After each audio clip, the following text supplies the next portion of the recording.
In 1890, one of college football's oldest rivalries. After 114 games, a series separated by only one victory. Two schools, 28 miles apart, but forever connected by history. Today, only one team goes home with the bell. 2 seconds to go. Monon Bell game on the line. The kick is long. It's got distance. It's good. It's good. Hamilton has won the Monon Bell with a 47-yard field goal. DePauw University takes on Wabash College in Crawfordsville, Indiana. It's the 115th Monon Bell Classic.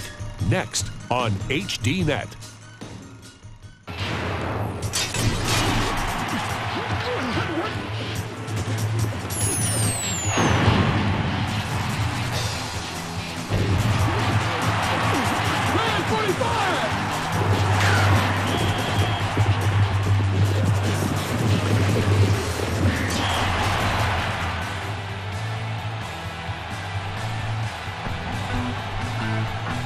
Winter wind already blowing through west central Indiana, but that does not deter the fans. They are warm with anticipation of the 115th Monon Bell, the number 2 in the nation, Wabash Little Giants, hosting the DePauw Tigers.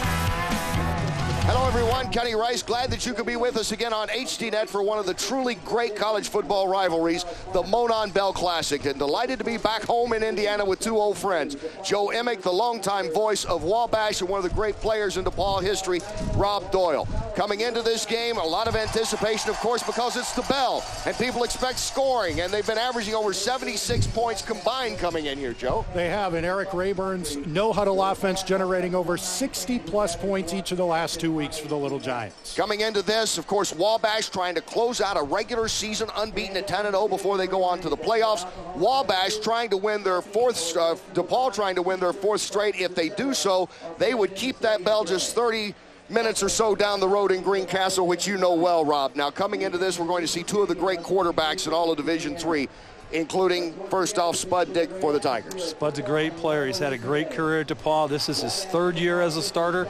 We saw him here 2 years ago as a freshman.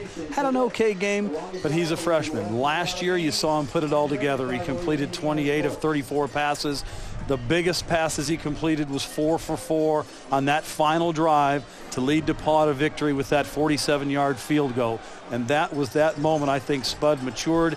He's now passed all the season records, and with 300 yards today, 277, he'll pass the season records in DePauw history. That man has had an incredible season. The sophomore Alex Coors, what a breakout year. Well, Alex and Spud grew up a few miles from each other, but didn't play high school ball together. I've known Alex Coors forever. He's a silky smooth receiver. He has great speed. He has great courage. He'll go over the middle.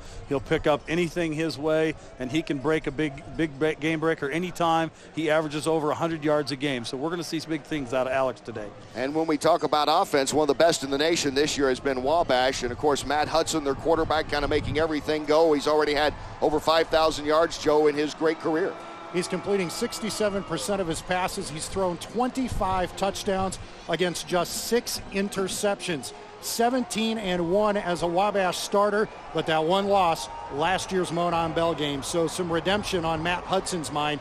He has an outstanding sophomore target as well in sophomore receiver Cody Lamond. Lamond with 13 touchdowns. He needs just 96 yards today to set the Wabash single-season record for receiving yardage. It is always one of the great ones. Can they top last year? What an incredible finish that was. Who knows? It's the Monon Bell, and we know anything can happen. We also know our man keeping us abreast of the situations on the sideline is Ron Kruk. Ron, how are you? Kenny, it's a perfect day for a game, and football forecasters all week long have been predicting a lot of points scored from these 2 high-flying offenses. But the weather forecast is calling for a high of 40, rain turning into snow later, and wind gusts up to 30 miles per hour. If that hits, that could ground these 2 offenses. Now, we're not expecting a shutout, although these 2 teams have tied 0-0 5 times in the history of this series, and the last time they scored less than 10 points was in 1995 when Wabash won 7-2. in similar weather conditions as they are predicting today. Now, a quick update on the field conditions. Right now, although it's been raining all week long here, the field here at Hallett Little Giant Stadium is very dry. They replaced this natural grass turf 2 years ago, and it seems to be holding up very well. Right now, guys, it's pretty nice out here, but let's see. They're predicting rain, snow, and wind. Kenny, am I missing anything? Back to you. I think only earth and fire. Thanks very much, Ron. We'll be checking in with you throughout the day. I got to say, the field does look great because I don't know if it stopped raining at all yesterday. No, we had a lot of water here in Crawfordsville, and a lot of credit to Tom Perkins, the equipment manager at Wabash, responsible for the field. Talking to both coaches, they say, hey, it's the Monon Bell game. That's it. DePauw, this is their last regular season game. They want to keep the bell. Wabash wants to close unbeaten, which also could help out in their seeding in the NCAA Division III playoffs. So much on the line, of course, because it is Monon Bell Day. We'll have the kickoff when we come back. A lot of people feel like we could win a national championship, go 14-1. If we lost to DePauw, it wouldn't be a successful season, you know? It's going to be the culmination of 364 days of work. No matter how good the teams are, how bad, it's always a battle. Everybody wants that last winning moment in their career, and to go out with the bell is probably the best way I can think to go out. We'll be right back with the Monon Bell Classic on HDNet.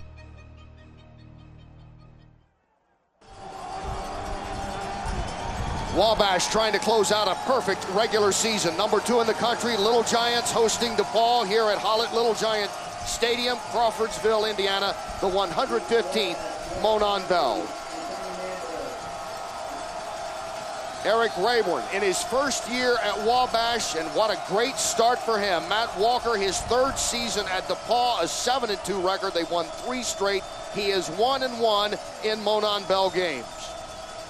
And the home team, Wabash in the red, will receive. They have the most prolific tandem in the country in running the ball back. And there's the star of last year's game, Jordan Haberkamp, to kick off. Standing back, Tommy Memberg, number 35, and number 84, Wes Chamblee, who had a 91-yard touchdown return last week. And Chamblee has it. He's to the 20, to the 25, fights up to around the 27, and that's where the Little Giants will start.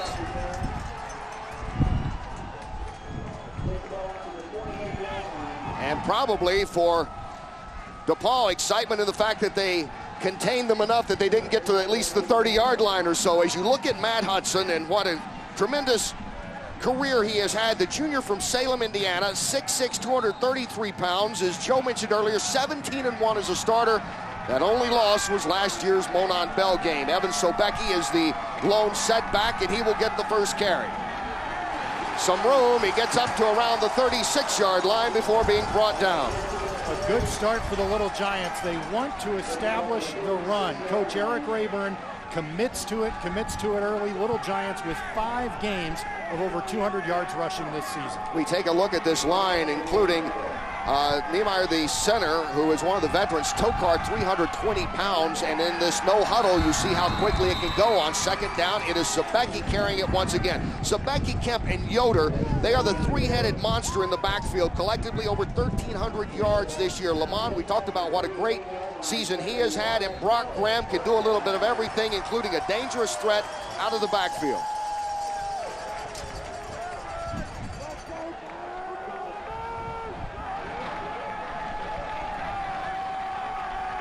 On first down, nice opening drive. Rhodey in the game, he was in motion, rolling out as Hudson looking and throwing, and he has Rhodey. Complete into DePauw territory at the 45-yard line. Andrew Rhodey, the 6'4" senior from Buffalo Grove, Illinois. Rhodey's first action in 3 weeks. He's been out with a very painful hip pointer and thrilled to be playing in his senior season Monon Bell game. And here you see the advantage of establishing the run. They set up the pass to Rhodey, off the play action to Sobecki, and he was wide open on the Lamond out wide to the right in the slot. There is Rhodey. Another first down. Solid opening start here for Hudson and company. Again, Sobecki with his 3rd carry, and he gets down to the 35. One of the keys for DePauw today was to shut down this running game and force Wabash to throw the ball. So far, they have not got that key in place. But it's a first drive. Sometimes it takes time to get to work into things and see the way the blocking schemes are going. On the right side of that Wabash line, Tokar is 320 pounds at guard, and Morris 298 at tackle. And they try to go right up the middle against the DePauw defense, an improving defense that's led by McNeilis, the senior from Indiana. Doan has had a very good year as well on that front, and Bruce leads the team in tackles. And in the secondary, 4 men with 2 interceptions each, including the veteran number 22 strong safety, Mark Hepner. And another first down for Wabash. They continue this drive that started back at their 27, and Sebecki again will get the call and find enough room to get inside, and is finally brought down inside the 25-yard line. Sebecki missed the first 3 weeks of the season after a high ankle sprain in one of the scrimmages. He has been terrific since returning to the lineup, averaging 7.5 yards per carry. Paul Gabor, cornerback, coming up to get in on that tackle, and they will keep the secondary busy at the rate it's going now, trying to make the stop here on this good ground game of Wabash early. Again, Sebecki changes directions, is hit and brought down, and Stacy Crawford from Lindell, Texas, the junior free safety, there to make the hit. Well, it's not a good sign when your safeties have to come up and make tackles. And take a look at who the lead blocker is for Evan Sebecki, his quarterback, Matt Hudson. And again, they move the change. Another first down for Wabash. Evan Sebecki doing most of the work here, the 195-pound junior from Granger, Indiana, second leading rusher on the team.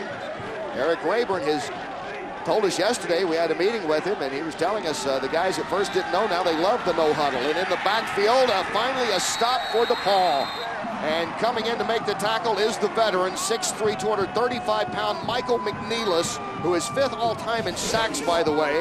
And he is finally able to throw a loss into this ground game. Well, one of Michael's big gifts is his quickness and his strength. And he used it that time to beat the offensive blocker and get in the backfield before they got going. That's a key for DePauw. They've got to stop that first down run play. They lose 2. 2nd and 12.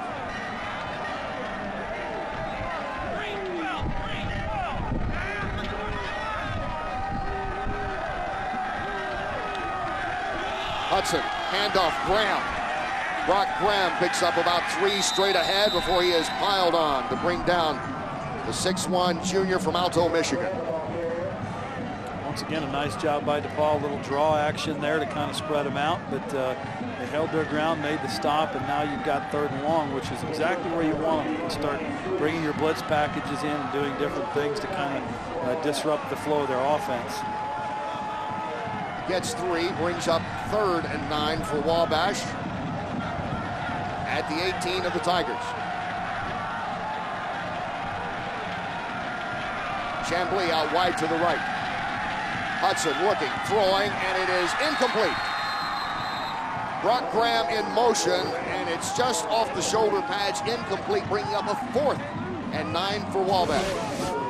You know, it's an interesting play here because he had really nice protection, time to step up and throw, but he would not have had the first down either way. He really didn't have much going on downfield and past the first down marker. Coming in to kick, Drew Ayler, senior from Terre Haute. This will be about a 34-yarder. Kicking out of the hole to Chad Peterman. Kick is blocked.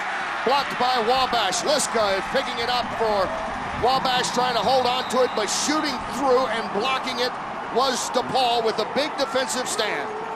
And I believe that was Alex Fitch in there, number 92, among those that shot straight through. Yeah, he shot straight through, and we're talking to Coach Walker before the game. One of the things he said was really key was to win the special teams battle. Wabash has a great program, a great team this year. They've been a juggernaut. Everybody has trouble stopping them.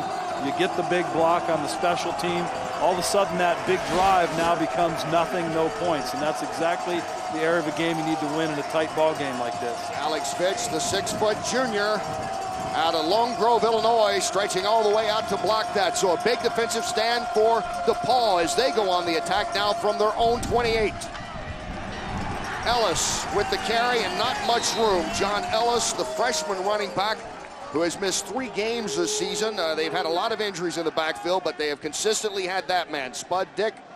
He started the final 9 games of his freshman year. He has been there all the way for the Tigers now in 3 seasons, and as we talked about earlier, has set virtually every career record already.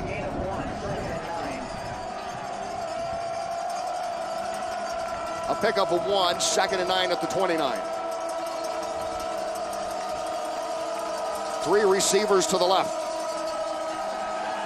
Dick under pressure, rolls, throws over the middle, has a completion at the 35. And we take a look at the offense here of Ellinger and Yearwood and Lundorf, all seniors on that front line for DePauw. In the back, and the receivers, Mulligan. We know about Coors Mulligan, the second leading receivers, had another solid year as well. John Ellis is their top running back, the freshman. They pick up 6. It is 3rd and 3 out to the 35.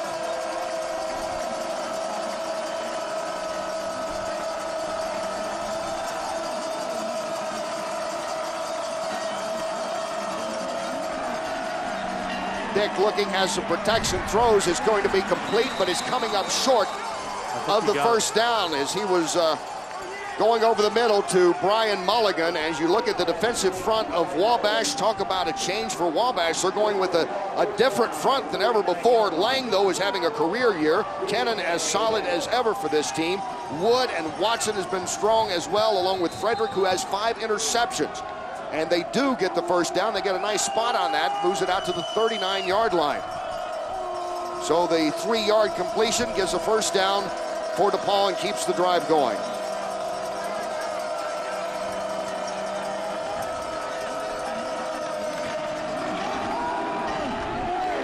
Backfield, John Ellis is met and brought down just about the time he was getting started. Josh Gangloff making the tackle. Wabash has shifted to a 4-3 base defense, as Kenny mentioned a moment ago, and this front 4 of Matt Wide, Jared Lang, Josh Gangloff, and Daryl Kennan has flourished in the new front. And we were talking with Coach Rayburn yesterday, Joe, and he was making a comment about how these guys at first a little apprehensive, but they picked it up quickly. They did, and now here on 2nd and long, they come out of the huddle and show a 3-man front, which we have not seen very often this season. See number 11 on the left side of that line, Daryl Kennan, 6'3", 235-pound senior from Tempe, Arizona, has had a terrific year and a great career here at Wabash. Very versatile player. We moved him from end to tackle this year. Now back at the tackle position, and a handoff, and bouncing off is Ellis, getting some room outside. Ellis across midfield, first down. John Ellis, the freshman from Berkeley, Illinois, with a big run here early for DePauw. Really, Wabash did a nice job at first bottling that up. But as you can see, John Ellis, he just kind of took his time, looked at the defense, and just broke it to the outside and picked up the first down. Coach Walker was really excited about their running game, getting John back, because he was hurt part of the year, and they really felt like they can run the football today. First time here that DePauw has been into Wabash territory. It's at the 47.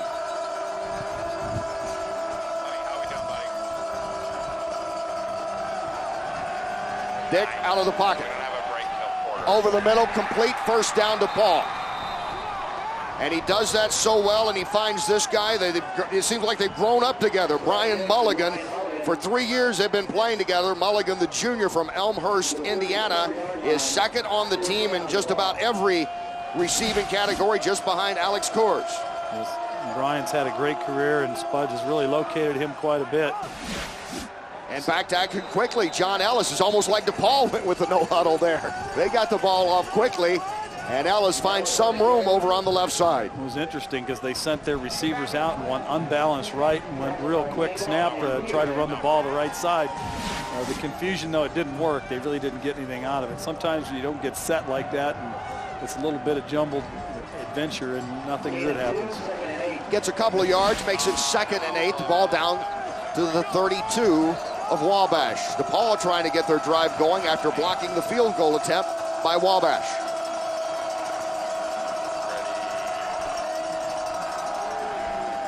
Dick out quickly, has a completion, and gets a couple of yards down to the 30 on that as he was going for the quick hitter and came through to Chris Gasbera. See just a little quick bubble screen there. Sometimes when you're going to throw the ball a lot, that little bubble out there to the outside almost operates like a little running play to the inside. You get a 2 or 3 yard gain and put yourself in a third and medium instead of third and long. And Rob, the screen package was the part of the DePauw passing game Wabash's defensive coaches feared the most. It's very tough. 3rd and 6. Coors in motion on the left side. Throw complete. First down and more inside the 20 to the tight end, Mark Brannigan. Well, Mark doesn't make a lot of catches. He's the tight end out of Indianapolis Cathedral. Really nice player. He's a sophomore also, starting in his 2nd year. They do find him over the middle. He's got really good hands, good speed. He's a terrific blocker. Very solid player, as you can see. He comes over the middle, goes hard, and picks up the first down. Down to the 18. Impressive opening drive here for DePauw. Coach Rayburn told us yesterday, no question about it, this would be the most impressive passing team that Wabash would face all season. And Spud Dick is living up to all the billing. Hands off. Ellis trying to find room. Cuts back to the left. Spins inside the 10. Hanging on. He gets down to the 5-yard line. John Ellis, the freshman, fighting down to the 5 and hanging in there. And all over him was Darren Slack to prevent the touchdown. Well, you can really see there when John Ellis takes that carry again. He's patient. He waits for the defense to kind of see what's going to happen. And he busts it to the left, and he picks up the first down. You can tell why Coach Walker is so excited to have him back this game. 1st and goal at the 5 for DePauw. Coors, bottom of your screen, out wide to the right. Butka is in at fullback. Handoff, Ellis, again, straight up the middle, picks up 2.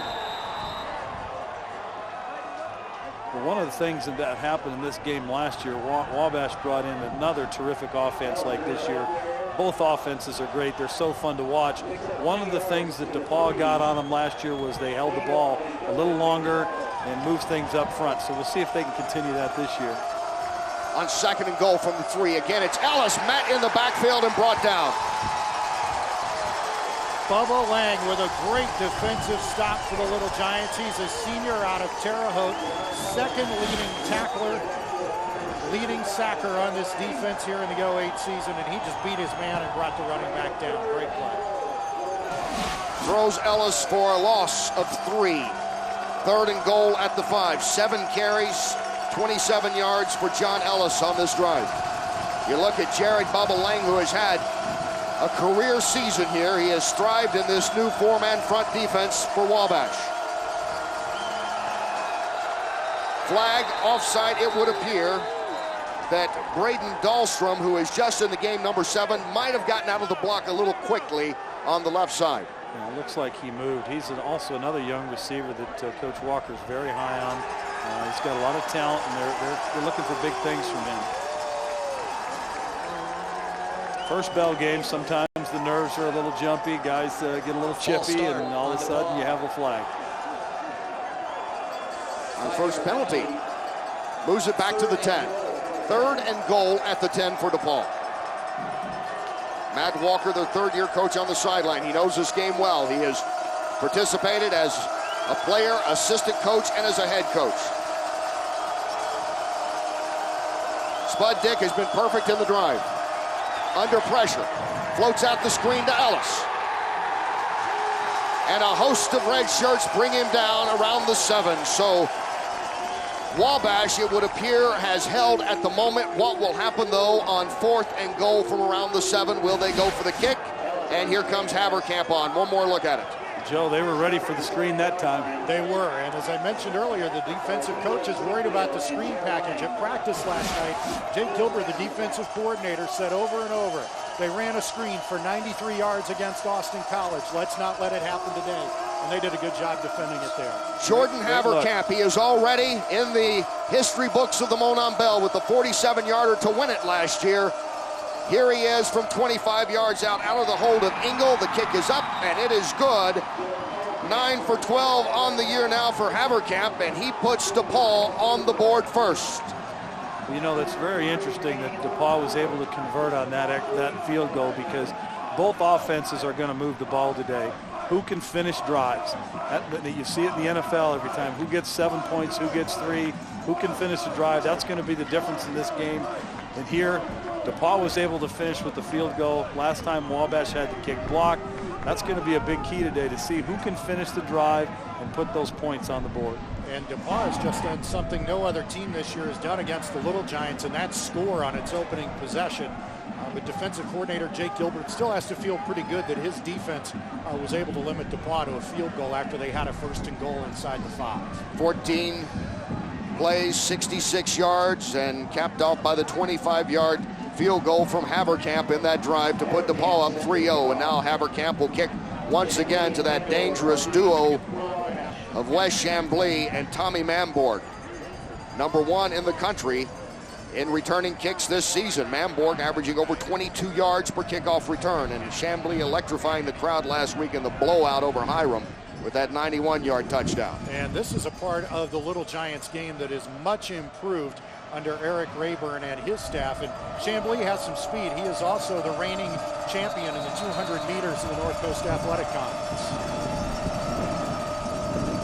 And there, of course, now is the living legend, Jordan Haverkamp. People were asking, who is this guy? A year ago when he kicks the 47-yarder to bring the bell back to DePauw, and now everybody knows him. Yep, he came out of nowhere. Nobody was expecting it, but he was the only guy on that field that had the leg to kick at 47 yards. He has his own website, as a matter of fact, now. Yep. It's been set up. And here's the kick. And it goes through the end zone, and Wabash will take over at the 20. Let's go to Ron. All right, Kenny, ringing loud and clear, as you can hear, and basically constantly throughout the game is the 300-pound Monon Bell. This was originally part of a steam locomotive engine, but in 1932, it became the trophy that these two teams are fighting for. Now, during the week of the big game, the team that owns this, they guard it with their lives. So for the past week, this has been in Coach Matt Walker's his office. But somehow they let me up here, so I might as well ring it. Can I do it, guys? Here we go. I'm officially a part of the rivalry, Kenny. Back to you. Ring the bell, Ron. And there on 1st down, Brock Graham hauls in a 12-yard pass from Matt Hudson to move the chains once again for Wabash. Joe, one of the things I noticed last year was they protected Matt Hudson really well.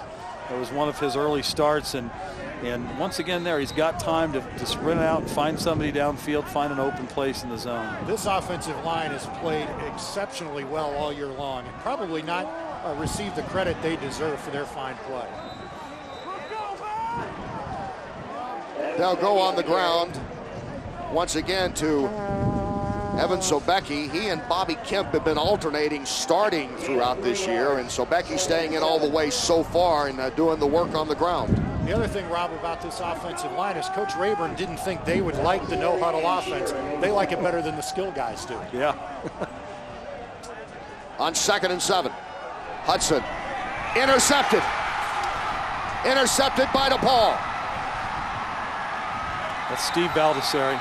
And freshman. so Baldessari, the cornerback freshman out of Indianapolis, and Steve Baldessari picks off Matt Hudson and gives DePauw excellent field position. Well, I have to go on about Steve Baldessari, dear friend of our family. I've known Steve since he was a Whomper Stomper in the kindergarten. He's always been a with it, sharp kid, excellent player. Played in 3 state championship games. You can see he got a great break on this ball. Anticipation. That's what makes the great ones great. Takes it in and puts them in great position. Baldessari returns that 33 yards, 1st and 10 at the 13 of the Little Giants. DePauw threatening again. Ellis. Nowhere to go. Daryl Kennan with the initial penetration on that play. We mentioned earlier, Kennan has had a great career, became the school's all-time sack leader during this 2008 season, one of the senior leaders who really bought into Coach Rayburn and his staff right off the bat. And that senior leadership buying in really made the coaching transition go very smoothly this year. Loss of 1, 2nd and 11.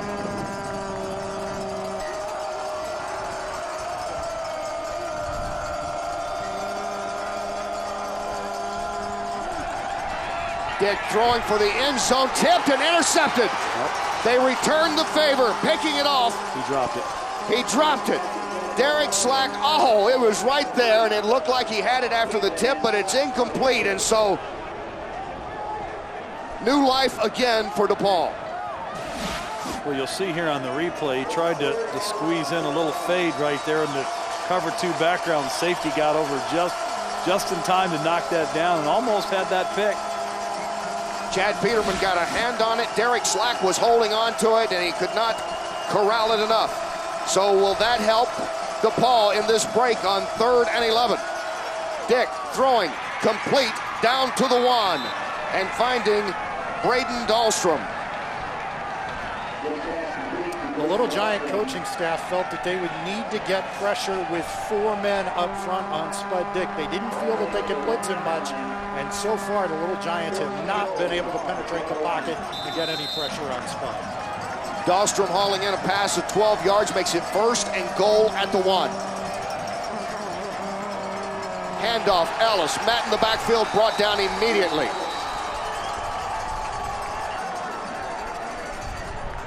Rich Lehman, a senior out of Griffith, Indiana, among those in there, and he is the man that makes the first hit, number 16, the linebacker.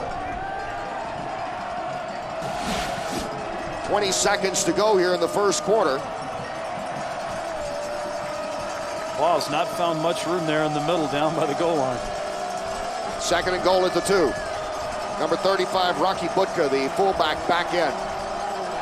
And movement on the right side of the line of DePauw. It looks like it will go against them once again. It looks like Mark Flanagan moved a little early, got a little anticipation there. 2nd procedure penalty against DePauw, both coming in goal situations. Well, this is a huge down for Wabash here. It is 2nd and 7. 2nd and goal at the 7 with 6 seconds to go here in the first quarter.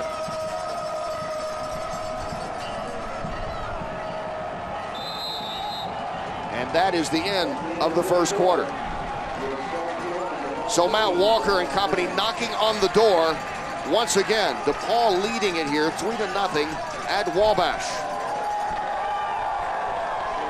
And you see the crowd, which could swell to as many as 12,000 today, which would be a record.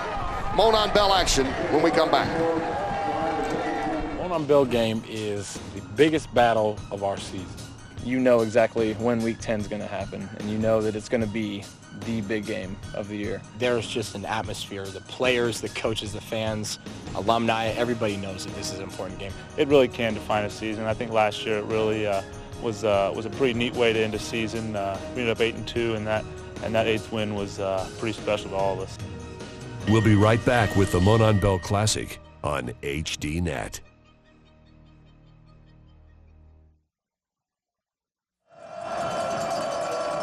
Starting the second quarter of the 115th Monon Bell, DePauw threatening 2nd and goal at the 7.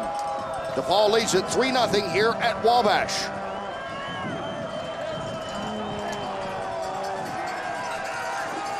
There's Jerry Dick. I wonder if anyone knows him by that name. He's been known as Spud forever, it seems. An outstanding player here. He's had most of the records already at DePauw, the junior quarterback. Empty backfield, everyone's out. Throws a screen, it's deflected and incomplete, and Darrell Kennan getting a hand on it. Joe, that message on stopping that screen must have worked, because he should have had a pick there. Once again, they were right there. And Darrell Kennan right in the mix again. A little stunt there on the pass play. As you see Kennan come around behind Bubba Lang, and he broke up the play. That one broken up. Remember, they almost had an interception in the end zone earlier, just before the break in the quarter. So dodging 2 bullets so far, DePauw. Will the third time be a charm one way or the other on 3rd and goal at the 7? And DePauw is asking for a timeout. And we take a look at the first quarter stats. Most of that rushing, all of it just about by Sebecki, those 39 yards, and Ellis the 28 yards for DePauw, just about all. And you see the time of possession, the turnover, the big key possibly already for Wabash, as DePauw is continuing the drive after the interception was made earlier by Valdesari. Well, that turnover may not prove to be so big if Wabash can hold them to a field goal here. 10-0 is a tough thing to come back from, but 6-0, hey, you score once, you're back in the lead. So this is a big down for Wabash right here. Wabash on their first series drove to attempt a field goal that was blocked. Wabash went down, Haberkamp kicked the field goal, and then that interception is where it's put us now on this second offensive possession here for DePauw. Gathered around Coach Matt Walker, 31-year-old, who is from right here in Crawfordsville. He grew up about 3 blocks from this stadium. Said he knew the coach's sons when he was a kid. I used to play backyard football right here on Hollett Field all the time when I was a kid. And Matt's done a great job at DePauw. He really has. This was a dream job of his, and he's very enthusiastic and does a great job with the kids. 3rd and goal at the 7. Ellis in the backfield.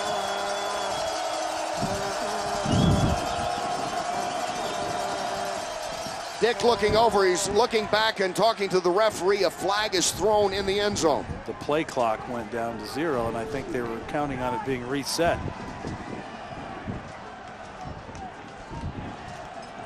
And it's been interesting in this year of so many, and it's going to be against DePauw. They have a delay of game. This is their 3rd penalty. Interesting that all 3 penalties on their first drive inside the 10, and now 2 on this, have come when they've had goal situations. It moves it back now to 3rd and goal at the 12.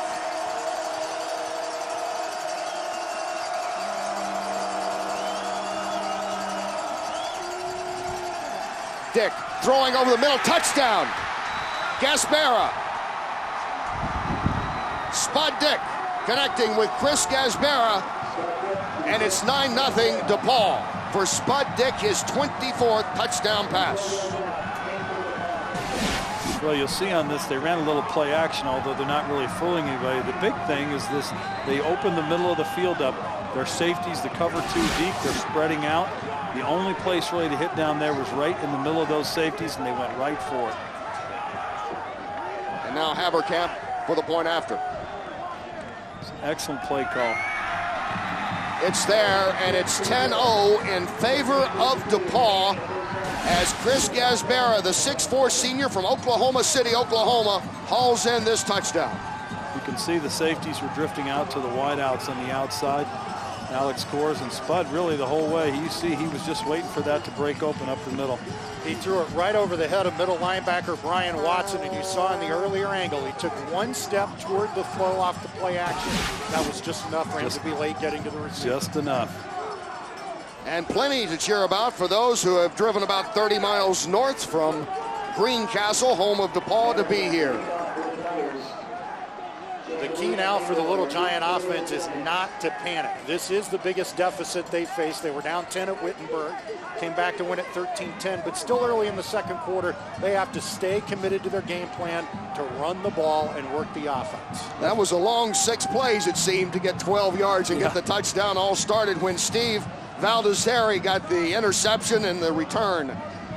And once again, we'll see if any damage can be done now by this great return tandem of Chambly and Mamborg, number 1 in the nation. The last time it was kicked into the end zone. The wind, though, is blowing into the face this time of Haberkamp. Slight breeze going against the kicker. Line drive hangs up. Chambly takes it on the hop. 20, cuts back 25, 30 to the 35, and fighting off a tackler and up near the 40. Wes Chambly on a very nice return. Let's check in with Ron. Thanks, Kenny. I'm joined by former NFL great and Wabash alum Pete Metzelaars. And Pete, of course, you had a very successful football career at Wabash, but you also led the basketball team to the Division III national championship. So what made you go into the NFL instead of the NBA? Well, basically, they chose me. I didn't really have a big choice in the matter. So I got drafted in the NFL, and you know, I was a 6'8" center, and there's not a whole lot of those in the NBA. So I thought my best opportunity was going to be in football, and the way we went, and it worked out pretty well for me. Well, I don't want to tell you, but DePauw just picked off that pass. Just hang with me one more minute. Hey, you played in 4 Super Bowls with the Buffalo Bills, but you also played in 4 Monon Bells, which is like the Super Bowl here. Can you compare the two? Well, they're very comparable. The emotion of it, the devastation if you happen to lose in either one of those games is huge. So it's really almost the same thing, just on obviously on a different level, but everything else that goes into it in the game, and the emotions and how much you care, and the feelings when you win it and the feelings when you lose it are really about the same thing. Pete, thanks for the time. Enjoy the game. Sure, Ron, thanks. Hey, Kenny, when he was played in that national championship game, he dropped 45 points. Big time. Back to you. Thanks, Ron. Over the middle and complete to the tight end. DePauw, first off, it started with Steve Baldessari picking up his second INT of this game. And now Spud Dick to the air again to the sophomore tight end Mark Brannigan, hauling in his second pass, 24 yards. And it's down to the 32-yard line of Wabash. And DePauw going to work immediately after getting that INT. After that big turnover, you want to get downfield. A little play action. You had Alex Kors open and Mark Brannigan both on that play. Unbalanced line to the right. That's where Ellis is looking for room. Trying to turn the corner. Is tripped up and lunges forward. Picks up about 3 yards on that play. And coming up to get him was Chad Peterman, the senior safety out of Indianapolis. Well, it's interesting how young players come in and make big impacts in this game every year. Somebody you don't think about. Last year, Jordan Haverskamp with the 47-yard field goal. This year, freshman Steve Baldessari comes up with 2 picks in the first half alone. He had 2 all season. He's had 2 in this game. Pickup of 3 by Ellis on that carry. 2nd and 7. Again, Ellis. Hesitation, lunges forward, gets about 2. Gangloff, I think, was among those in there that tripped him up right there at the line.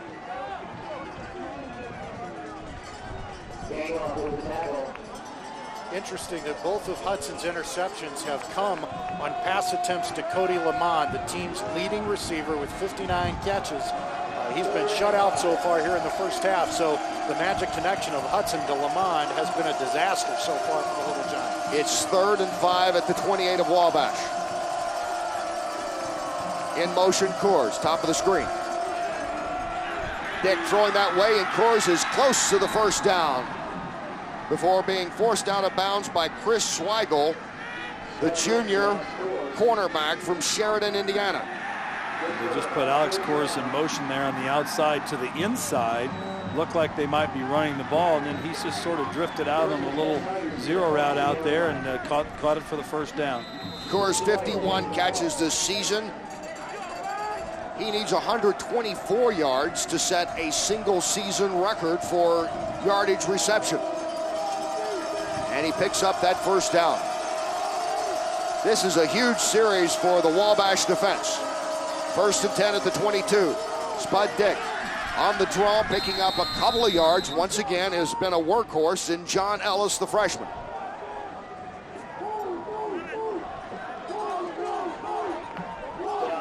Look at some of the single season records on the line. Spud Dick could break the, as if he needs any more records, he could become the all-time single season passing leader. Kors could become the reception leader on the side of DePauw. And of course, as we talked about with Lamont as well, he could, on the side for Wabash, he could become their single season leader in career yardage. And now it is a pickup of 2, 2nd and 8. Quick out.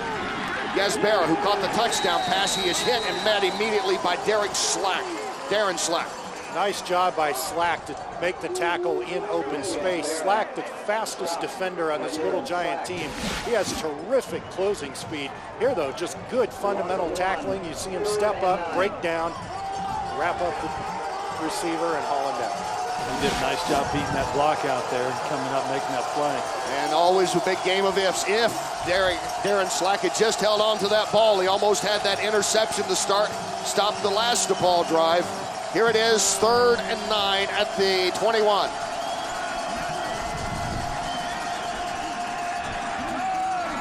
Dick throwing, complete to Gasbera, and he has a first down.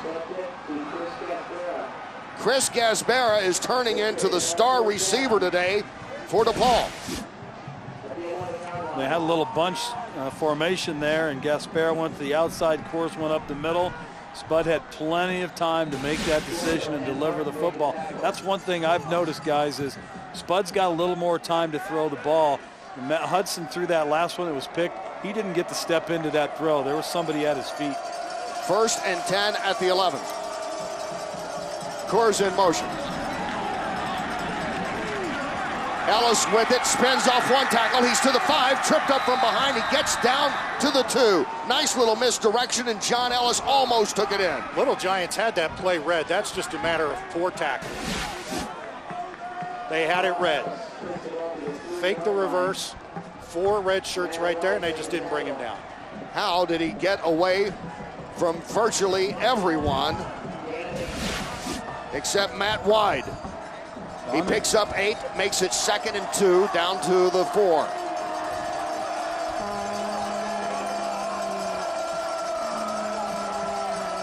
DePauw threatening again. Up the middle, Ellis. Gets down near the 1. Well, he's a load. He really runs hard. If they're going to stop him, I think they're going to need to take him on a little lower. He's a strong runner. Again, we talked about he missed 3 games because of injury this season. I asked Matt Walker yesterday, I said, is he back because he's healthy, or is he your best running back? He said he's 2. He's healthy, and he is my best running back this freshman. I'm going to ride that horse as long as I can. So now he has picked up the first down to make it 1st and goal at the 1. The 3rd time that DePauw has had a goal situation. They've come away with points both times, a field goal and a touchdown.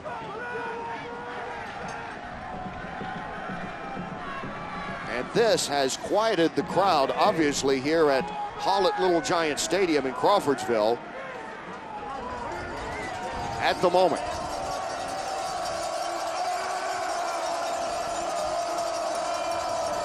Michael Wilsey in at fullback. 1st and goal at the 1. Ellis. Touchdown, DePauw.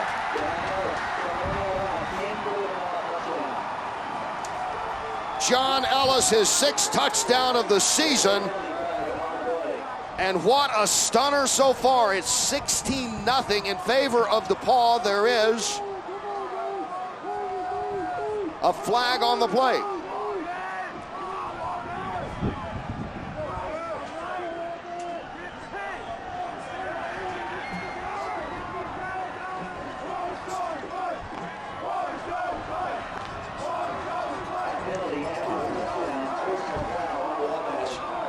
He'll be assessed on the kickoff. Personal foul going against Wabash will be assessed on the kickoff. It is 16-0 DePauw. Haverkamp on to try to make it a 17-0 lead. Something Wabash has not faced all season long.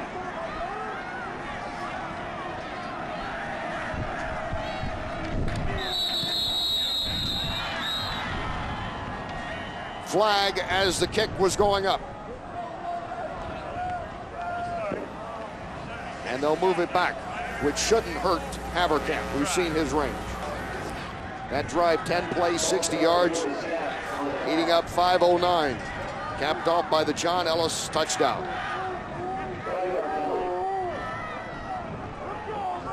This is right about where Haverkamp kicked the field goal to put the first points on the board.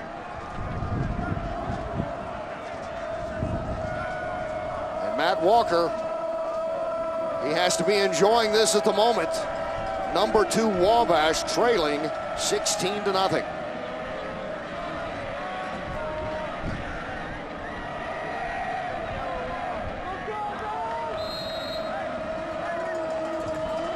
Jordan Haverkamp out of the hold of Michael Engel, the backup quarterback to Spud Dick.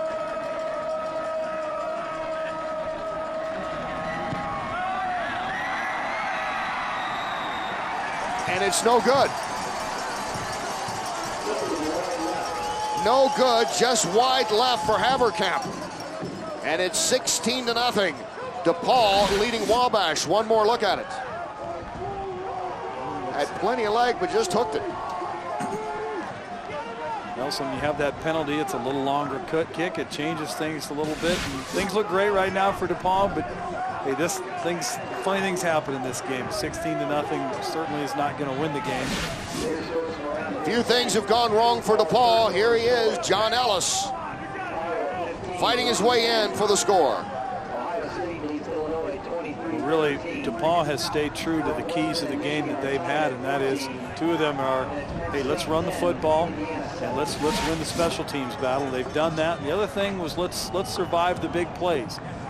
Hostile crowd. There's going to be a lot of emotion here. That first drive, Wabash comes down, has a great drive, and then they block the field goal. Again, they weather that storm. Those are the things that Coach Walker was worried about, and so far they've really executed on all the things they needed to do. But there's a lot of game left, and Wabash's, their offense is, they just need, as you said, Joe, I think to settle down, play their game. A lot of game left. You need to get some points on the board. Yeah, the good news for Wabash is if they can settle down a bit and eliminate mistakes, they do have a quick strike offense. They do. Still plenty of time to go, but they've committed mistakes that have been uncharacteristic for them. 2 turnovers, the blocked field goal. It's just been first half of miscues. Haverkamp's short kick that was going into the wind, even though they had the advantage after that personal foul, and Mamborg is able to just kind of corral it and keep it for Wabash. They can't afford another turnover right now. And Haverkamp's last 2 kickoffs give you a good idea of what the wind is doing here at Little Giant Stadium. When he kicked off the other direction, he booted it 9 yards deep into the end zone. The last 2 kickoffs into the wind, he barely got past the 15-yard line. Yeah, and as you look there, that jumps out, doesn't it? Wabash, well, that offense hasn't been on the field that much. 5 minutes, 44 seconds so far. Of course, 2 Steve Valdesari interceptions, the keys here so far. Matt Hudson. Handoff to Kemp, who comes in for the first time. And Kemp finding the going tough. Tyler Doan, the sophomore from Valparaiso, in on the stop. Tyler made a nice play there, beat his man off the ball, and really made a nice tackle there. But 2nd and long is not where Wabash wants to be. No gain. 2nd and 10 at the 15.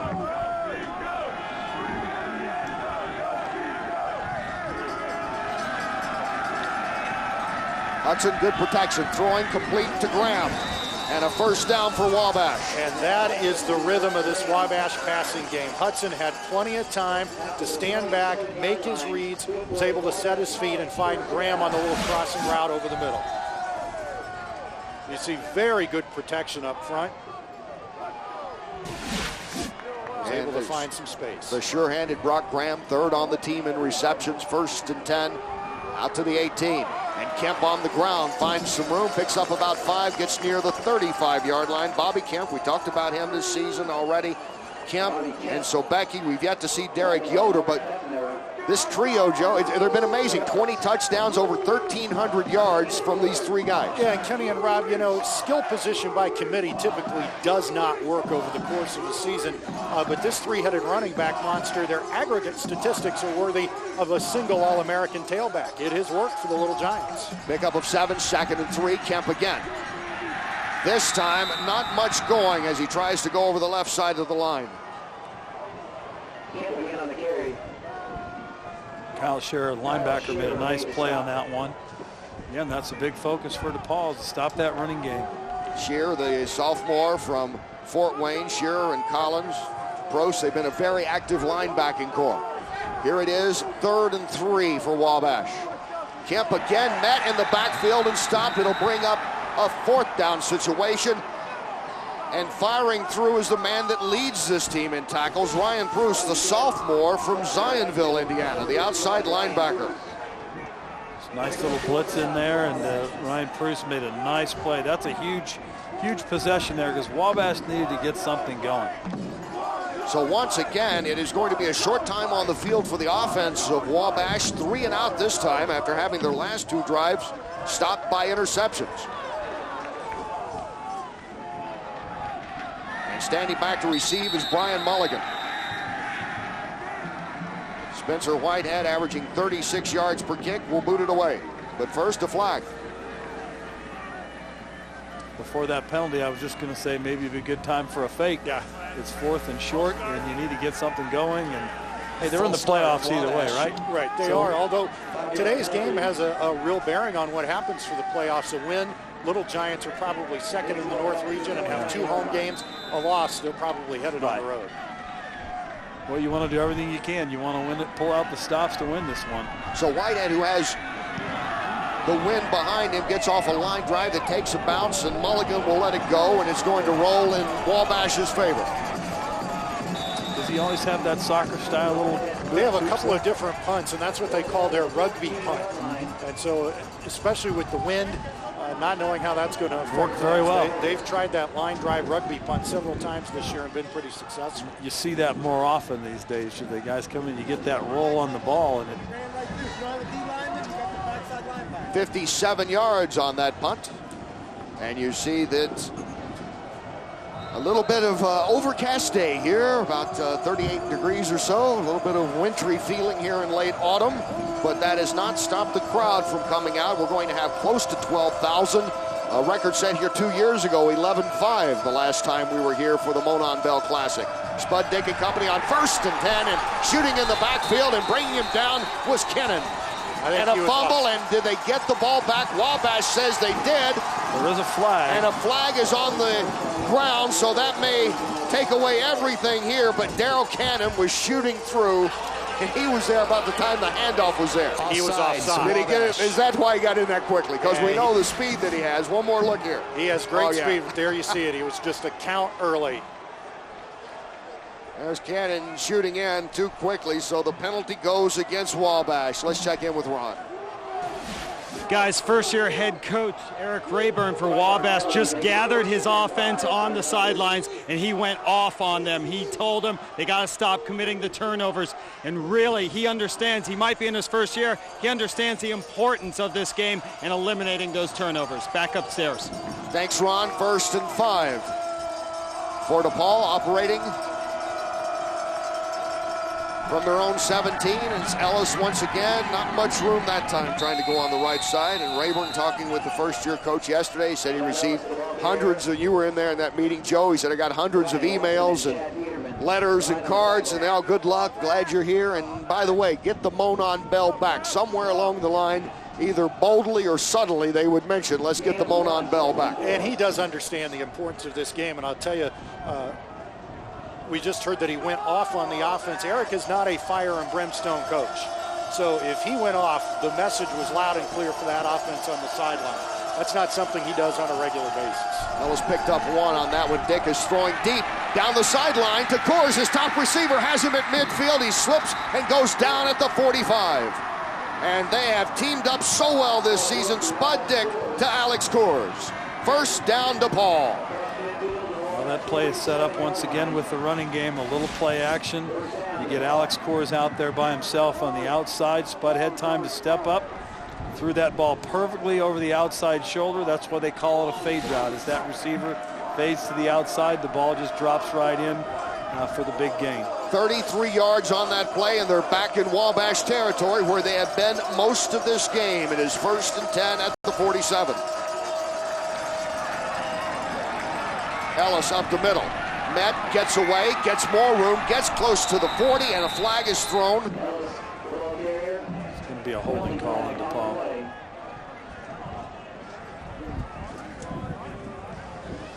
Holding. Number 74 on the offense. 10-yard penalty. Replay first down. I hate to see that on a running play. Especially if you're from DePauw. Especially if you're from DePauw. Joe's holding up pretty well over that call. He's smiling. That's okay. And we take another look at where the hold might have happened here. Yeah, I think you got a takedown there. Yeah, there was a takedown.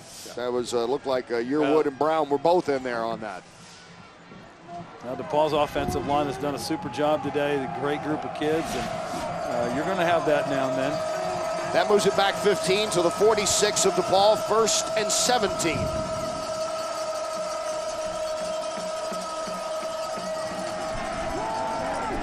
Dick flips it, and one of the few errant passes we have seen today from Spud Dick. That missed John Ellis badly. And one of the few times the Little Giant front four has been able to get some pressure on Spud. They ran another twist or a stunt with Kennan on the inside, looping to the outside and Lang coming in, and they were able to collapse the pocket a bit and force an incomplete pass. So the Little Giants now, really for the first time this afternoon, with a little breathing room on defense. DePauw has not had down and long distance much at all here in the first half. You take a good look at the big tackle. Casey Ellinger, 6'4", 299-pound senior out of Missouri. So he dinked his knee up a little on that last play. 2nd and 17. And the going is getting tougher. Well, 2nd and long there. Coach Walker elected to stay conservative. You've got a 16-point lead, 4.5 minutes to go in the half. No reason to do something and get a funny turnover. Their plan is to run the football and control the clock, which, as we saw in the time of possession, just like last year, they've done a great job of that. It seems odd to say that this could be a defensive play of the game with 4 minutes to go in the first half, but Wabash has to get off the field on defense on this third down. You've got to get people off the field on third down. And this is their best chance today. 3rd and long. And the Wabash crowd sensing that as well. And we have a timeout. DePauw with their 2nd timeout as the whole team goes to the sideline to talk with Coach Matt Walker. Walker 21-8. This is his 3rd season. 1-1 in the Bell game, which is almost like another season. So much so that last week was actually senior day here at Wabash, even though this is the last regular season home game because nothing else takes place when the Bell's in town. Right, and it just wouldn't give the seniors and their families an appropriate opportunity to celebrate their careers. And so that's the way Wabash has always done things here. Senior Day is the next to last home game of the year in years in which the Monon Bell game is played here at Crawfordsville. Well, I think that's a great plan. These kids playing 4 years of football in college, that's a huge commitment. You'll see the great athletes that are out there. These kids work a ton in the off season and in season to get this product that you see on the field. Their academics, DePauw, and I know Wabash the same way. There's several of these kids who are academic All-American nominations, and for these kids to be able to do what they do on the field and keep those grades the way they do, they deserve the recognition they get on those senior days. 115th, Monon Bell. And Spud Dick and company in control so far on 3rd and 16 from their own 47. Kennan coming. Flag is thrown.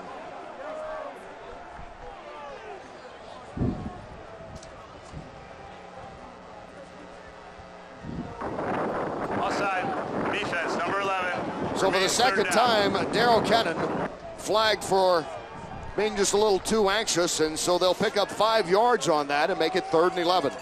Defense getting a little impatient there. Kennan getting a little jumpy. 2nd offside on the drive. And this is uncharted territory for this Wabash team. They've not trailed by this kind of deficit at any time during this season. See the numbers on 3rd down for DePauw. This would be their longest conversion, though, on 3rd and 11. Dick rolling out to the right under pressure, and he's brought down.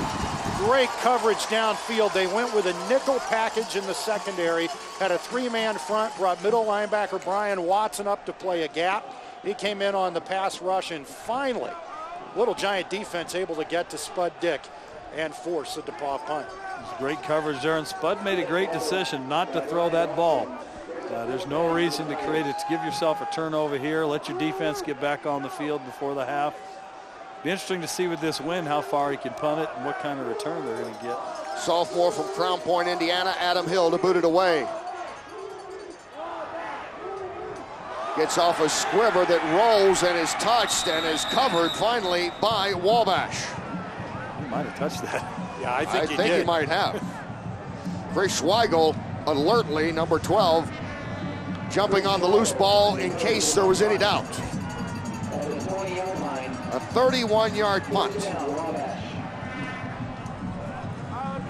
As you see, Schweigel, the junior who has had a solid season, this Wabash defense pitching a shutout just a week ago, limiting teams, I think, 3 other times this year to just 7 points. They've already given up 16 here in the first half. So Matt Hudson and company, one more time, can they get something going here? Not used to having a goose egg on the scoreboard when you're talking about this caliber of offense, as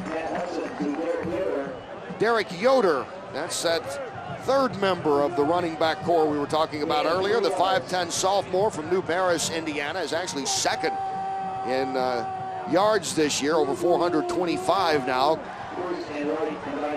He picks up 4 to make it 2nd and 6.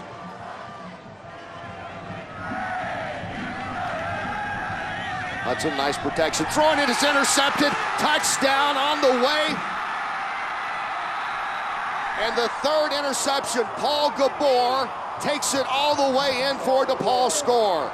3 times in this game, Matt Hudson has been intercepted. 3 times it's hurt him. Paul Gabor caps it off here with the touchdown. A flag on the field. I think that's probably another celebration penalty. I think so too. Paul Gabor, the 5'11 sophomore cornerback out of Schererville, Indiana, stepping in front and picking off Matt Hudson and taking it in for 6 more. Touchdown is good. After the play, a sportsmanlike conduct celebration penalty against DePauw. Penalty to be enforced on the kickoff. 29 yards on that interception for a touchdown. And you get a good look at Paul Gabor, who has made a big play. Valdesari, 2 interceptions today. Gabor with 1 interception returned for a touchdown. It is 22-0. Who would have guessed this score?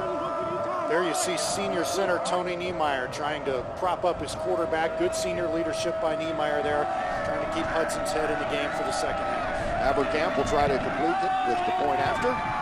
And this one is good, 23-0 in favor of DePauw. It really looked like he had plenty of time as he sets the throw. He gets his feet into it.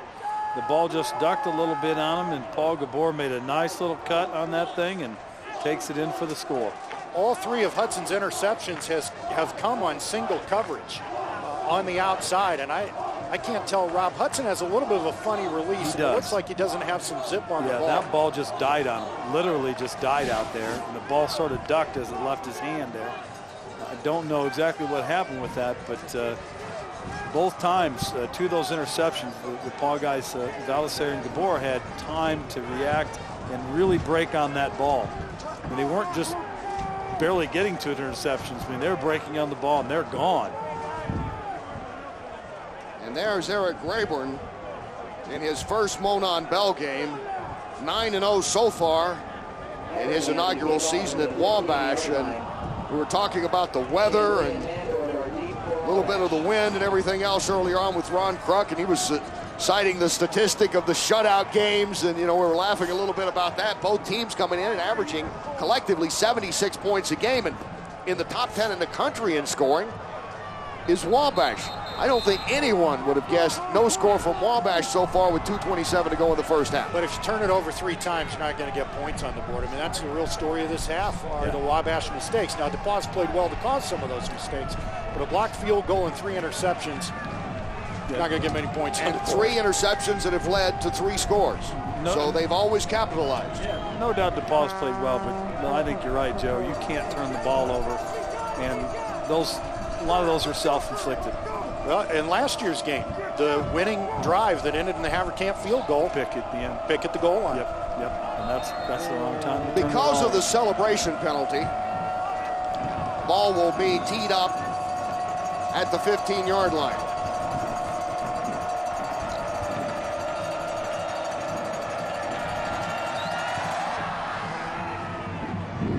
This should be great position, and it will be.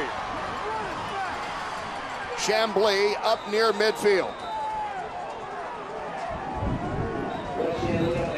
So with 2:22 to go in the first half, we take a look at the defense that's done it for DePauw, from Valdesari getting the 2 interceptions, both leading to scores, to some hard hitting. And then this one by Paul Gabor as he'll stroll in 29 yards for the score, and that's where we are, 23-0, starting way back with that blocked field goal. It's been a strong defensive day for DePauw. And Hudson, 6 interceptions on the season, half of those in the first half of this game. He threw 3 interceptions in the 13-10 victory over Wittenberg, which was considered to be Wabash's best opponent prior to today's game. So against the tougher defenses, Hudson has struggled this season. And he gets a completion to Brady Young, the freshman from Muncie, Indiana. It's a good decision there by the Wabash coaching staff. Let him sprint out a little bit, hit that little hitch route on the outside, get a completion, get back comfortable, getting a little bit of rhythm in the game. Pick up 6 on that. Make it 2nd and 4 at the 44-yard line of DePauw. And this has been unfamiliar territory, Wabash being in Tiger territory here in the first half. Hudson throwing complete out of the backfield to Derek Yoder. And a first down. Well, the Little Giants here with a chance. They have all 3 timeouts left. They can move the ball quickly. They can get a touchdown on the board before the intermission and at least get a little momentum. They'll have an opportunity to turn things around here in the second half. Cashing it right there in front of Taryn Collins. On 1st and 10, flag thrown. Well, you get a little momentum and then you have a motion penalty. For the play, false start, number 63 on the offense. 5-yard penalty, still first down. So they'll move it back 5, make it 1st and 15. You don't even know what you're doing, Rev. You got the wrong number, idiot. And it's certainly been at times kind of sullen sideline here for Wabash. I don't think anyone would have predicted this. Not even the most avid DePauw fan would have predicted 23-0 in the first half. On 1st and 15. Hudson, plenty of time throwing, and has a completion. Brady Young again. The Wabash coaching staff really likes Brady Young, a freshman receiver, and they think he is probably the 2nd most talented receiver on the team behind the sophomore Cody Lamont.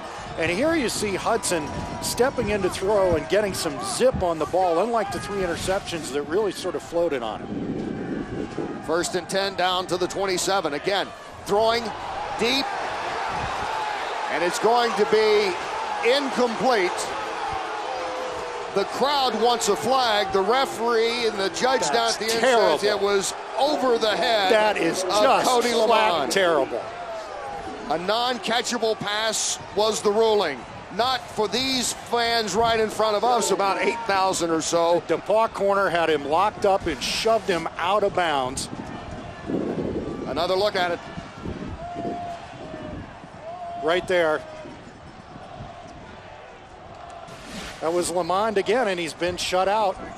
2 of the picks were on passes intended for Lamond, and that time just a terrible no call. Here it is on 2nd and 10. Hudson moves up, throwing in the end zone, off the hands, incomplete. Going for Brock Graham.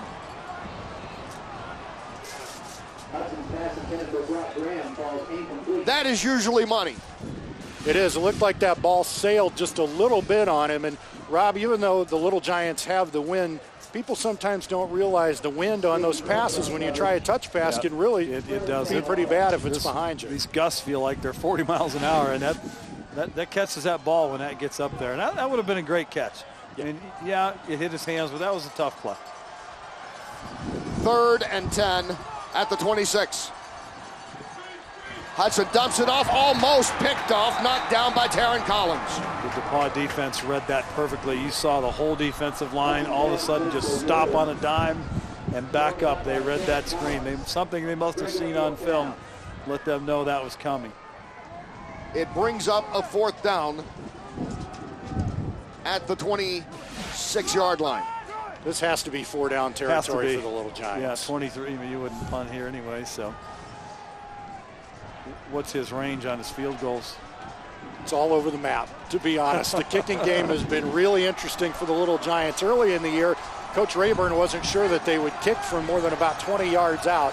Picked up in the middle of the season, but given the deficit, they'll go for it here. On 4th and 10, Hudson, plenty of time again, throwing in the end zone. It is batted down, incomplete, and again, DePauw has held. And staying right back there, a strong defensive play from the secondary of DePauw. They tried that little deep out route, but it was in cover 2 back there, the 2 defenders that were just really kind of throwing that, hoping.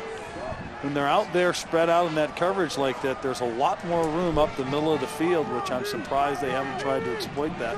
They did a little bit initially in that drive, and they got a couple first downs. I'm not sure about Matt's read there. You see he had Wes Chamblee all alone down the sideline, and instead he threw it right into double coverage looking for Brock Graham. And free safety Stacy Crawford right there to knock it down. So DePauw gets it back, 1:01 to go here in the first half. Ellis brought down in the backfield. John Ellis stopped in the backfield by Daryl Kennan and Matt Wide. Kennan and Wide get in. You look on the sideline, that kind of tells the story there. Matt Hudson has not been in this position before. The largest halftime deficit overcome for victory in the Monon Bell was 14 points back in 1950. DePauw led it then, 20-6 at halftime. Wabash won that game, 34-20. So we talk about what can happen in a Monon Bell if Wabash is to turn it around. This would be yet another moment in history in this great classic. Well, it's a big deficit, but you got to take things one step at a time. And the first thing they need to do is get a stop here. They're going to be on defense to start the half. It'll be really important for Wabash to come out in the second half and stop DePauw on that first drive and see what they can do. Then, with the whole half in front of you, you can take some time, hit some of those short passes. Matt Hudson's done a good job on those today. The running game's been decent when they've allowed it to develop. You don't want to go downfield so much all the time. That's where they've had problems. You're going to have to take this a step at a time if you want to get back in the game. I have a feeling a few fans here are still rubbing their eyes. Maybe not from a fun night last night and early tailgating this morning, but double checking that scoreboard. Can it be 23-0? And here on 2nd and 15, DePauw just going to make sure they don't make any turnovers here. And Wabash will take a timeout. Well, Wabash still has a chance to get the ball back for one more shot at it here. They had all 3 timeouts left at the beginning of this DePauw drive, and they're now using them wisely and, again, have forced DePauw to a 3rd and long. Well, and that last punt that DePauw had, it looked like he almost got a piece of it. And you couldn't tell if the wind knocked it down because it was so, or if he got a piece of it. But either way, it was a short punt. A lot of things can happen. You want to make DePauw play on that special teams if you can. You never know. Get a turnover somehow. Punt return, a block. And the wind is blowing in the face of DePauw right now. Let's check in again with Ron. Kenny, let me give you the perspective down on the field. Absolutely, this wind has picked up and is blowing much harder than at the beginning of the game. Could be a big factor here if DePauw's got to punt this one away. And you already saw it on the Wabash side with a couple of arid passes. So the wind has definitely picked up, and if the weather forecasters are correct, is going to keep picking up back upstairs. Thanks, Ron. And as this game goes on, they're looking better and better. We can feel the gusts up here in the press box. Certainly much different than at the start of this game. And here it is on 3rd and 15 for DePauw. Operating at their own 19. Get on the ground to Ellis. Outside looking for some room, will pick up a couple. Ellis with his 21st carry. The most he's had is 25 in one game. He looks like he's on his way to breaking that easily and almost doing so here in the first half. And again, a timeout by Wabash. So Wabash will get a check here. They will get the ball one more time. As you look at Jerry Spud Dick and company going to the sideline. And Spud Dick has already set a career record with over 6,300 yards.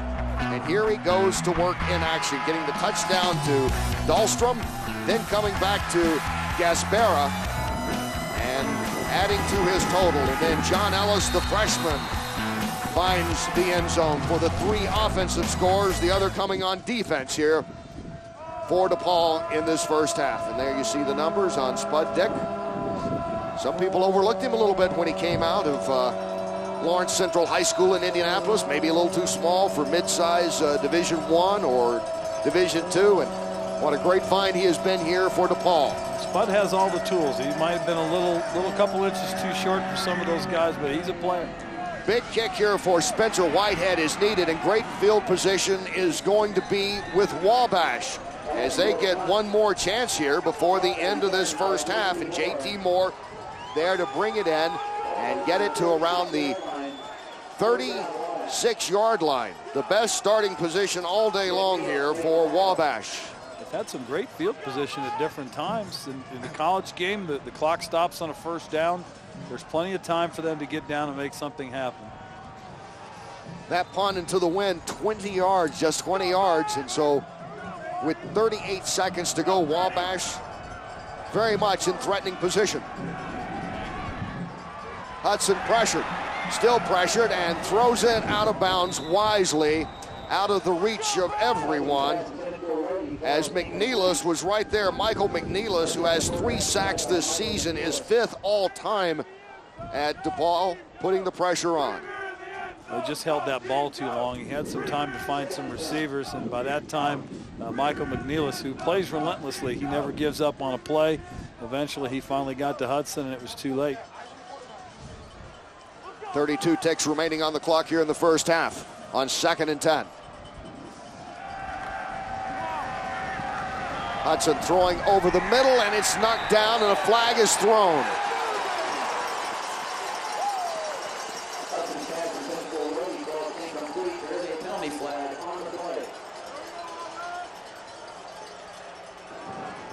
Pass interference, number 22 on the defense.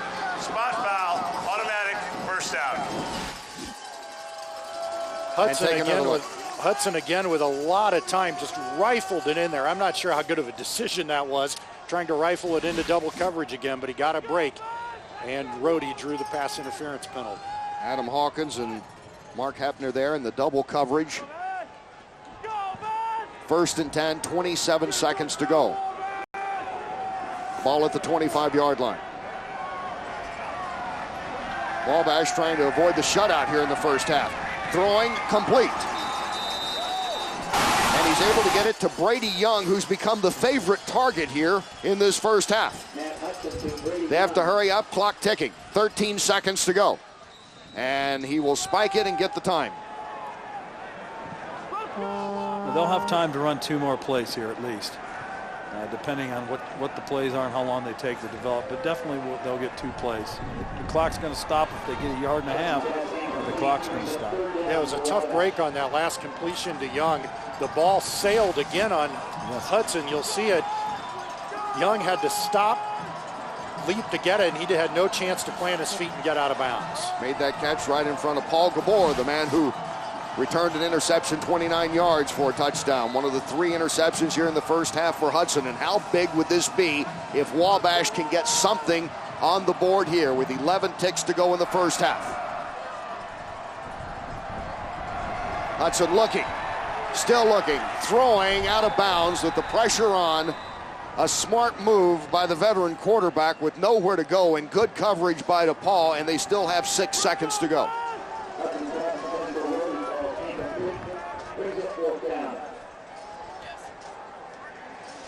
So they'll get one more crack at it, trailing 23-0 here in the first half. Wabash, one of the top scoring teams in the nation. They're ranked number 2, and now they're going to try a field goal.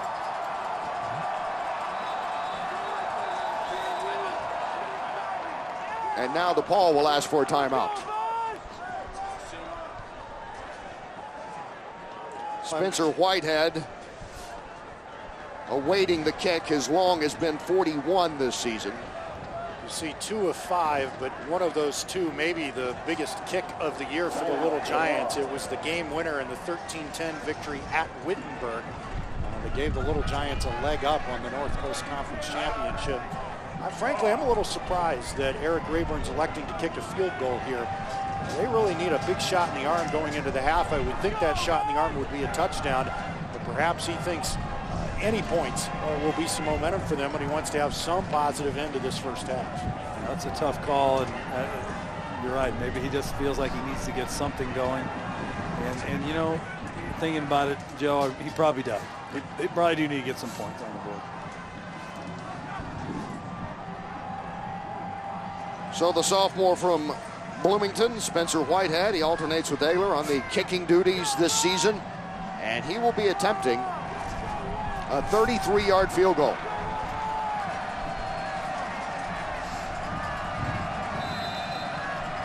He does have the wind at his back. 33-yard attempt, 6 seconds to go in the first half.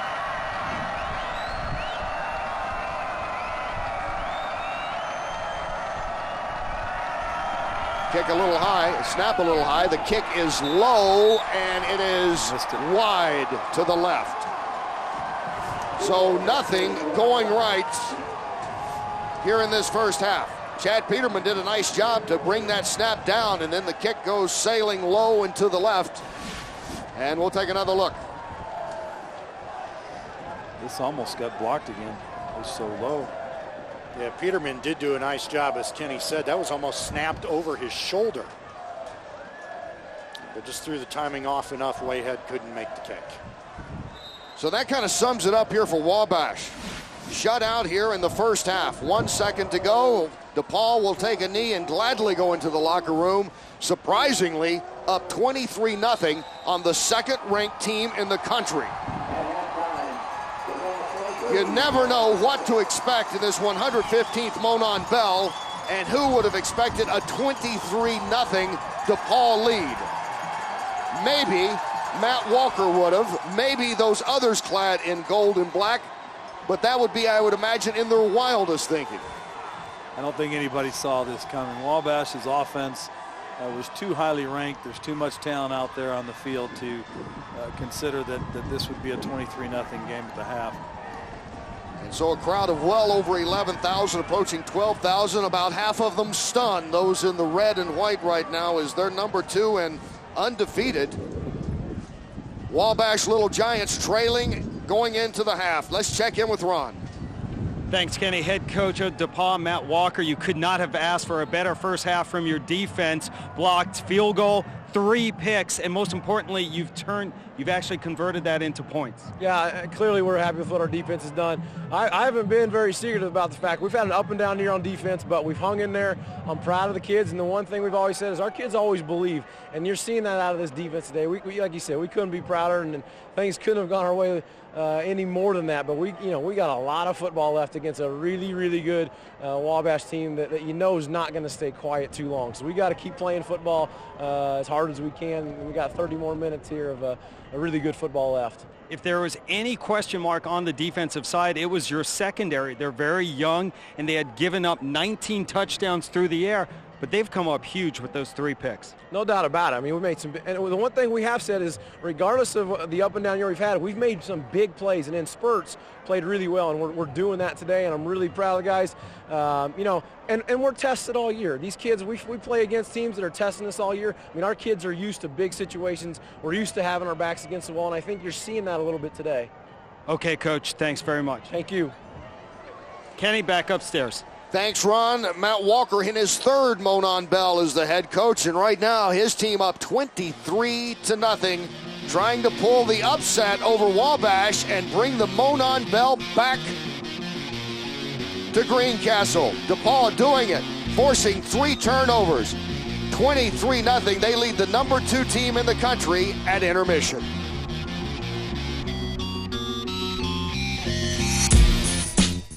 And so they remain shut out. One of the top scoring teams in the country, averaging over 40 points a game, no points here in the first half. And if you look at the stats, especially the time of possession early on for DePauw, they were controlling everything and keeping Wabash on the sideline. They've been able to pass the ball as expected. Spud Dick is having another terrific game, getting enough of their ground game going as well. But it has been the 3 turnovers that's led to 20 points for DePauw. So right now, the second-ranked team in the country, Wabash, 9-0, and in jeopardy here at home against DePauw. We get ready for the second half of the 115th Monon Bell. Surprisingly, DePauw up 23-0 over the number 2 team in the country, the Little Giants of Wabash. Spencer Whitehead will kick it off. Standing back is Braden Dahlstrom for DePauw. He's their deep man. No team has ever overcome a deficit this big to win the Monon Bell. Will history be made? Here comes DePauw on the attack first, and there's Chris Casbera shaking a tackle. He's tripped up as he got across the 45. He was almost gone. Chris Casbera with a great return to start the second half. He's already caught a touchdown in this game. Well, that's not the way Wabash wanted to start the second half, down 23-0. Just a nice big separation there, opened up a nice hit hole, and Chris took it up and just got tripped up there about the 48-yard line. A 40-yard return, and DePauw will start the second half. 1st and 10 from their own 48.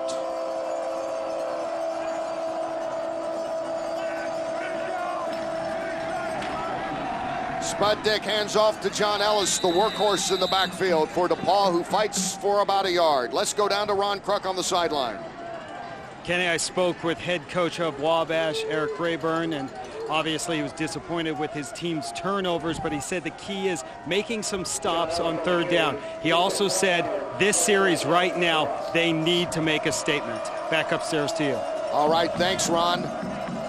Will that statement be made on 2nd and 9 at the 49 of DePauw? Dick back to pass, throwing, and he has the completion and the first down to Brian Mulligan, the junior from Elmhurst, Indiana, the number 2 receiver on the team. Brian's been a great go-to receiver for Spud during their career. Made a nice little out move there. Spud, good timing on it. Nice safe throw, pick up that first down and move the chains. And you might remember 2 years ago in their first Monon Bell, Mulligan comes in late. Dick is making some long passes to him. They're trying to catch up in that game that they eventually lost to Wabash, but talking about the future of this team, right there we were seeing it unfold, and it's come to fruition. And here it is now on 1st and 10 at the 40. There's movement on the line and a flag. And will this be the 3rd offside against the defense of Wabash?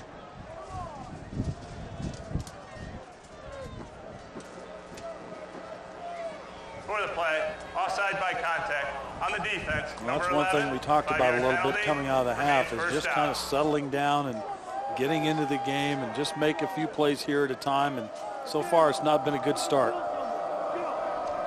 So Wabash basically handing over 5 yards. It is 1st and 5 down to the 34 of the Little Giants. The Tigers on the move. 3 receivers to the right. Dick looking to the left, throwing complete again to Mulligan. And Mulligan gets down for a first down around the 26-yard line.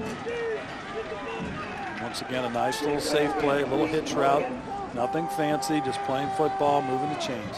Rob, we talked at halftime about what DePauw's game plan might be here in the second half, and we both thought that Matt Walker would need to stay with the playbook and not get too conservative too early here in the half, and it looks like they're doing that. Yeah. See the numbers already for Mulligan, who's out to the left. Coors out wide to the right on 1st and 10. And up the middle, not much there at all for John Ellis. Talking about the running game this year of DePauw, some of those stats a little misleading. They had a solid first half, and one of the reasons they've had 3 running backs that have been injured, including that guy who set out 3 games this year. So by necessity, talking with Matt Walker yesterday, DePauw became even more of a passing team, and obviously spurred on, of course, by the talented Spud Dick. Yeah, it's really easy to throw the ball when you've got an experienced quarterback and good receivers, great receivers. But at the same time, Joe and I were talking at halftime, John Ellis, he's a load. They pick up 2, 2nd and 10. Dick again, good protection. Now moves over, flips it out to Ellis. Ellis down to the 10-yard line, first down DePauw.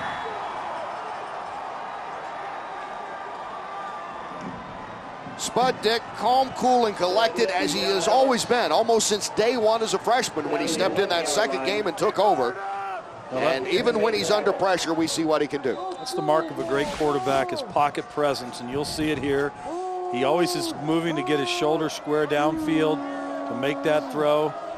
The Wabash pass rush has not really got to him much. Maybe one guy he shuffles around, gets his shoulder straight, makes a nice throw. They mark it at the 11, so they could get a first down without scoring here.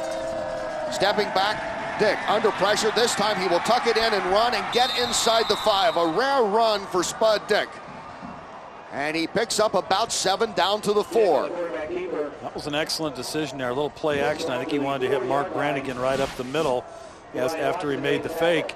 And there was a little traffic in there. So we're just going to run that football, protect the ball, no turnovers, move the chains. Matt White flushing him out of the pocket. And Dick, you got to give him this. A guy that doesn't run much. There was no hesitation. When he tucked it in, he took off, and he picks up 8. So it'll be 2nd and 2.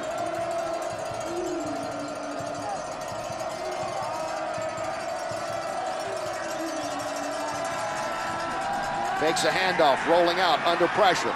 Dick looking, throwing incomplete. Good coverage. David Mann, number 20, in there for Wabash in the end zone. Well, Coach Walker is he's not pulling back off the gas, is he? Well, in this kind of rivalry, as you two guys know well, I mean, if you smell blood, you got to continue to be that shark, and no lead is probably too safe, even though no one has overcome a 23-0 halftime deficit in the 114 previous games. Here's DePauw on 3rd down. They're 6 of 9 in this game on 3rd down, and it is 3rd and 2. In motion course, top of the screen. Dick throwing, touchdown, DePauw, and he hits his top receiver of the season in Alex Kors. His 10th touchdown reception, and it's 29-0. DePauw on their first drive of the second half.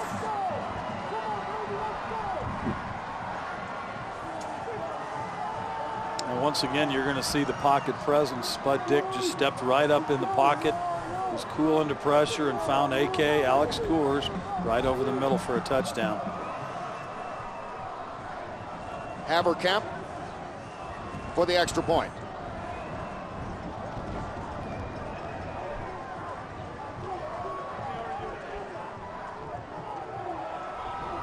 It's there. It is 30-0. DePauw leading Wabash. Well, as you see here again, watch Spud step up in the pocket, step up, and boom, right over the middle for the score.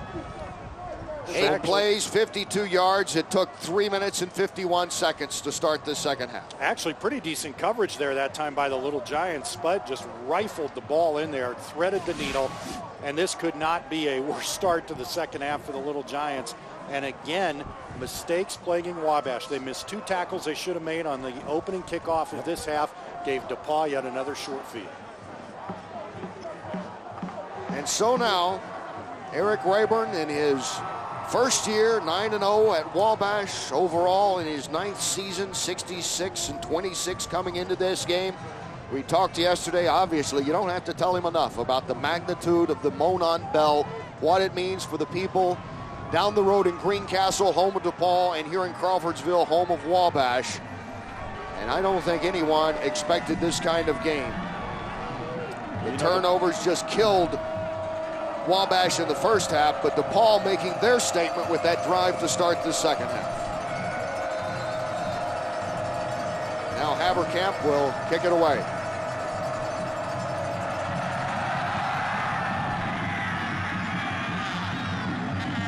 Chambly, 20, 25. gets to around the 30. They have done a good job overall today, containing the best return group in the country. Among the many things the defense of DePauw has done well today. And if it could not get any worse for Wabash, we have just received this news that Bobby Kemp is out of the second half with a hip flexor. The talented running back, the leading rusher for Wabash, out now with that hip flexor.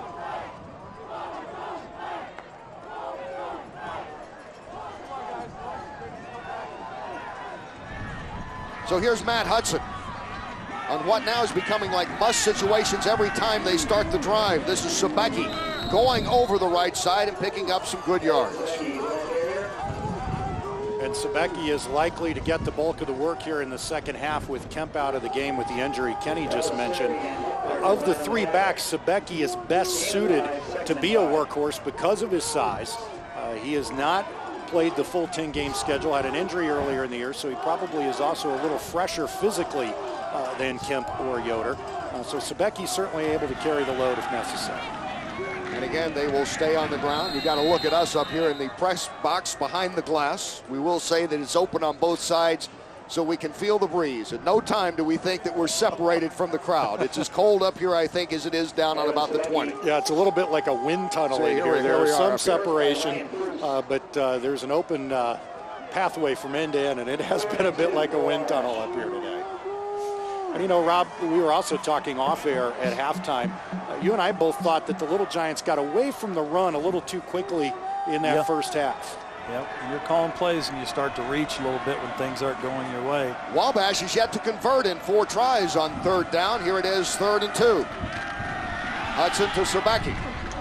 Fighting hard and still trying to lunge forward to get that needed yard to get the first down. He is going to be close. Sebecki again, the ball carrier. And that's yet another part of the Little Giant game that had been terrific all year that has not gone so well today. They've been converting 51% of their third downs. That's a staggering percentage on third down conversions. They convert for the first time in 5 tries on third down. Out now to the 42. Hudson rolls to the left, throws, has the completion, and will pick up another first down. This is to Cody Lamond. Remember him. We talked about him early, that this guy was closing in on maybe the single season record today for yardage. He came in here with 13 touchdown receptions, averaging almost 19 yards a catch, and he finally gets open and gets a catch. They're giving him cushion out there. They're respecting his numbers. Sebecki inside handoff, gets down to the 45 and lunges forward to around the 44.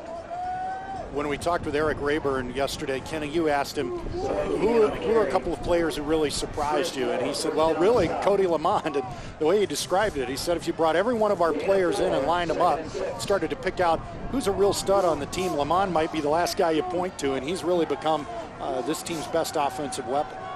Yeah, 5'11", 166 pounds. Street clothes, he doesn't jump out at you, but certainly he has this year on the field. On his way, no doubt, to all conference honors and maybe some All-American selections as well. And he hauls in another pass and is brought down. So now they're able to find their star receiver on this drive. Something they have not been able to do all game long. And you mentioned Lamond being within 96 yards of the single season receiving record. His numbers have been held down a bit by the Little Giants' success. They've had 2 60-point blowout wins in the last 2 weeks. Literally did not throw a pass in the second half of the last 2 games.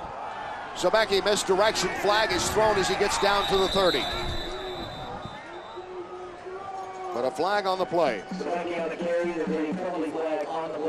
We would like to say hello as well. We heard the presidents talking with Ron Kruk at halftime. Say hello to the 62 alumni groups from Wabash and DePauw watching us here on HDNet from around the country. And a couple of times in my travels, I've met some of the people that say, hey, we love to watch this game. And a friend of mine, Randy Wheeler, making the drive up from Lexington, Kentucky, an old Wabash guy, is pointing out where his fraternity house is, about 2 blocks away from the stadium here. So it's a great reunion time. It certainly would have been a lot better for the team in red and white right now, for their alum, if at least it was a little more competitive at this stage. And that going, by the way, that penalty again against Wabash, which has also been kind of uncharacteristic of them now, Joe. Well, they had a lot of penalties early as they were trying to get adjusted to this no-huddle offense, but by about the third week, they had ironed that out. Throwing to Graham, has it complete, and he is down to the 15. Brock Graham hauling it in. Now that looks like old times. Hudson zipping it in, Graham pulling it in. Well, they finally found that room inside of those safeties drifting out there, and I think that's been there today. They just haven't been able to convert on it. And for the first time in this game, you get the feeling after that 28-yard pass that this is the Wabash offense. Hudson flushed out of the pocket, he'll run. Hudson, touchdown, Wabash. The Little Giants get on the board. And on that drive, you finally saw the rhythm that this offense has been in all year. The balance between the run and the pass, the timing patterns from Hudson to his receivers. And there you see, Hudson is not the most athletic guy in the world at 6'4", 233. But when he has to pull it down and run it, he can do it successfully. Hudson with the score. And now the chance to add to that.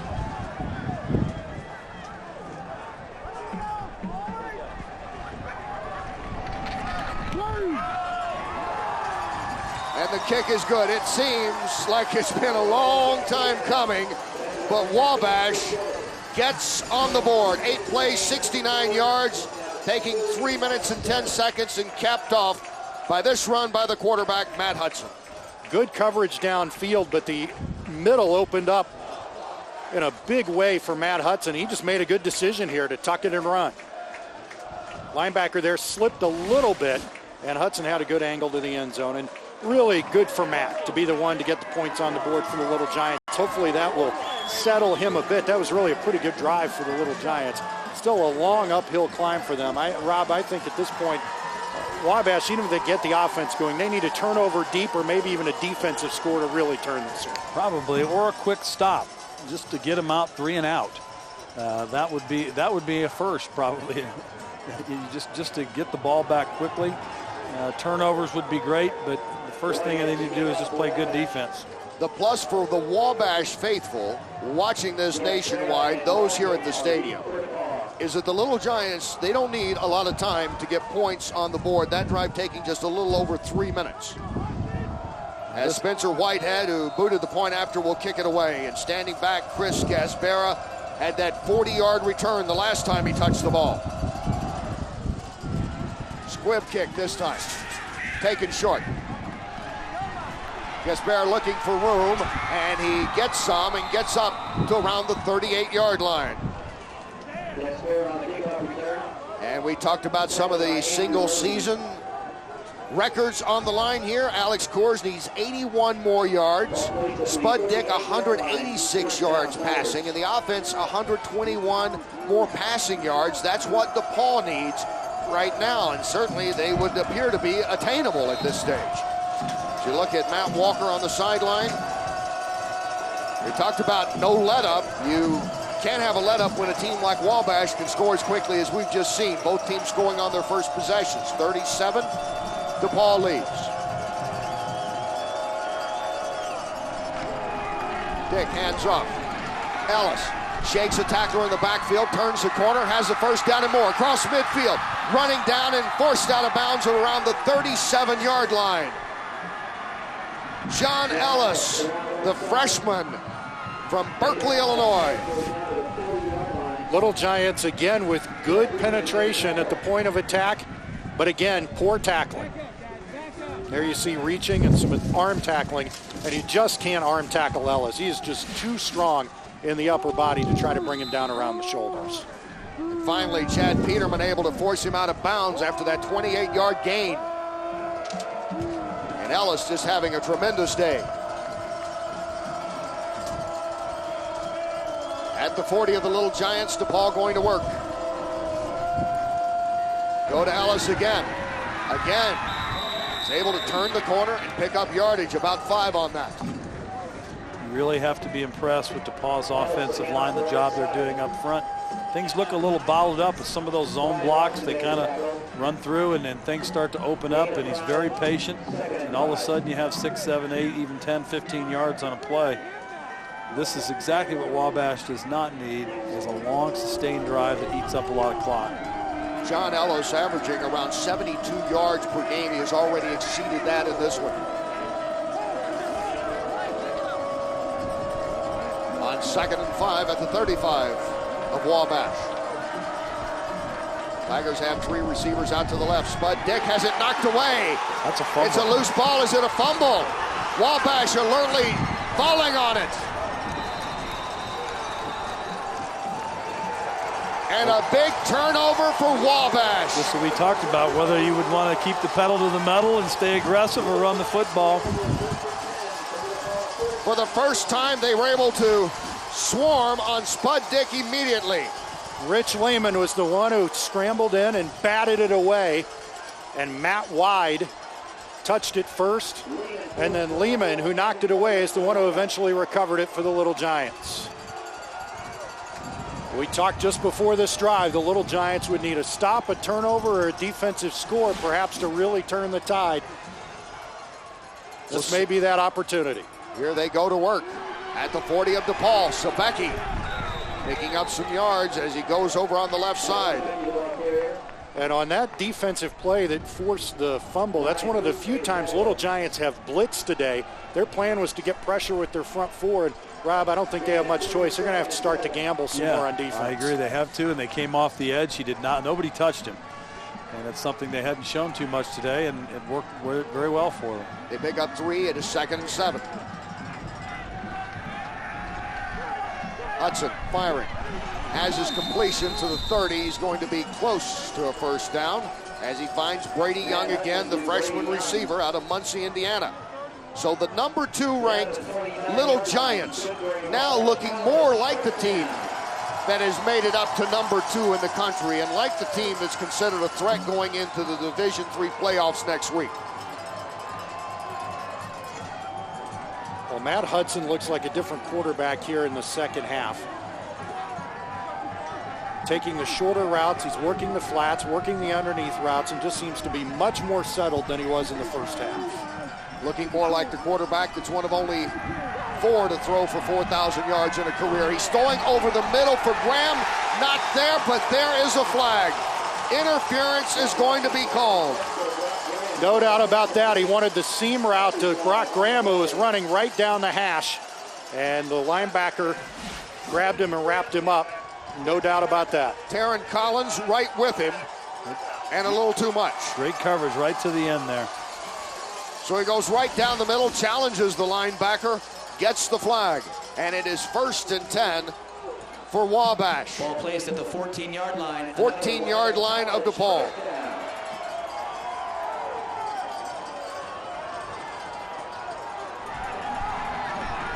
Sebecki, the lone setback. Starts on the right side, is stopped almost immediately, and loses about a yard.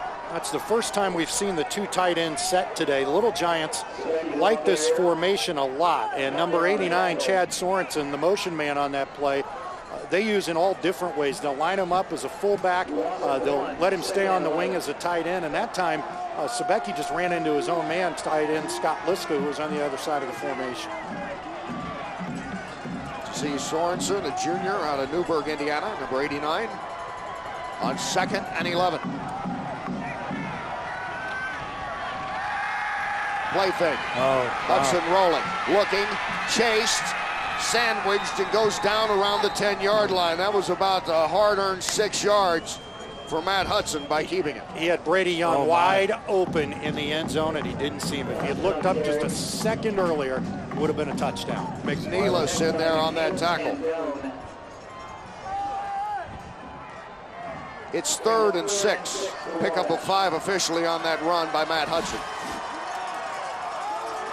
Brady Young, the slot receiver, wide open. You see him holding up his hand, calling for the ball, and Matt just didn't see it. On 3rd and 6. Firing it. Complete. Inside the 5-yard line. What a play here by Hudson to Wes Chamblee. And things are clicking now for Wabash.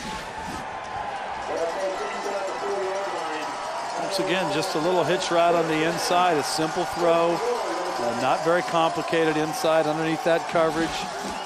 Just keep the ball moving, see if you can get back in this thing. Stacey Crawford in there making the tackle. You see the numbers on Hudson, and it just keeps leaping out. Those 3 interceptions back in the first half that led to 20 points for DePauw. And here it is, 1st and goal at the 4. Sorensen, the tight end, moving there, flag thrown. He was in motion. Was there movement on the line? Naturally, Wabash pointing the way of DePauw.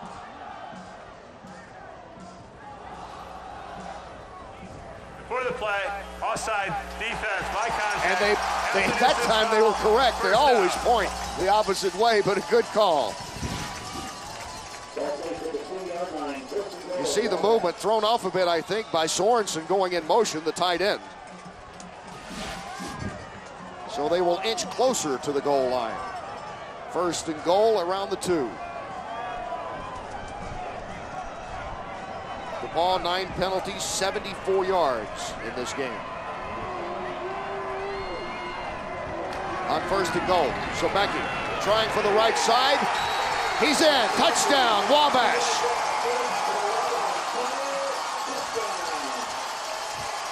Evan Sobecki, his 6th TD of the season. We mentioned Chad Sorensen, the tight end, a couple of plays ago, and how versatile he is in this offense.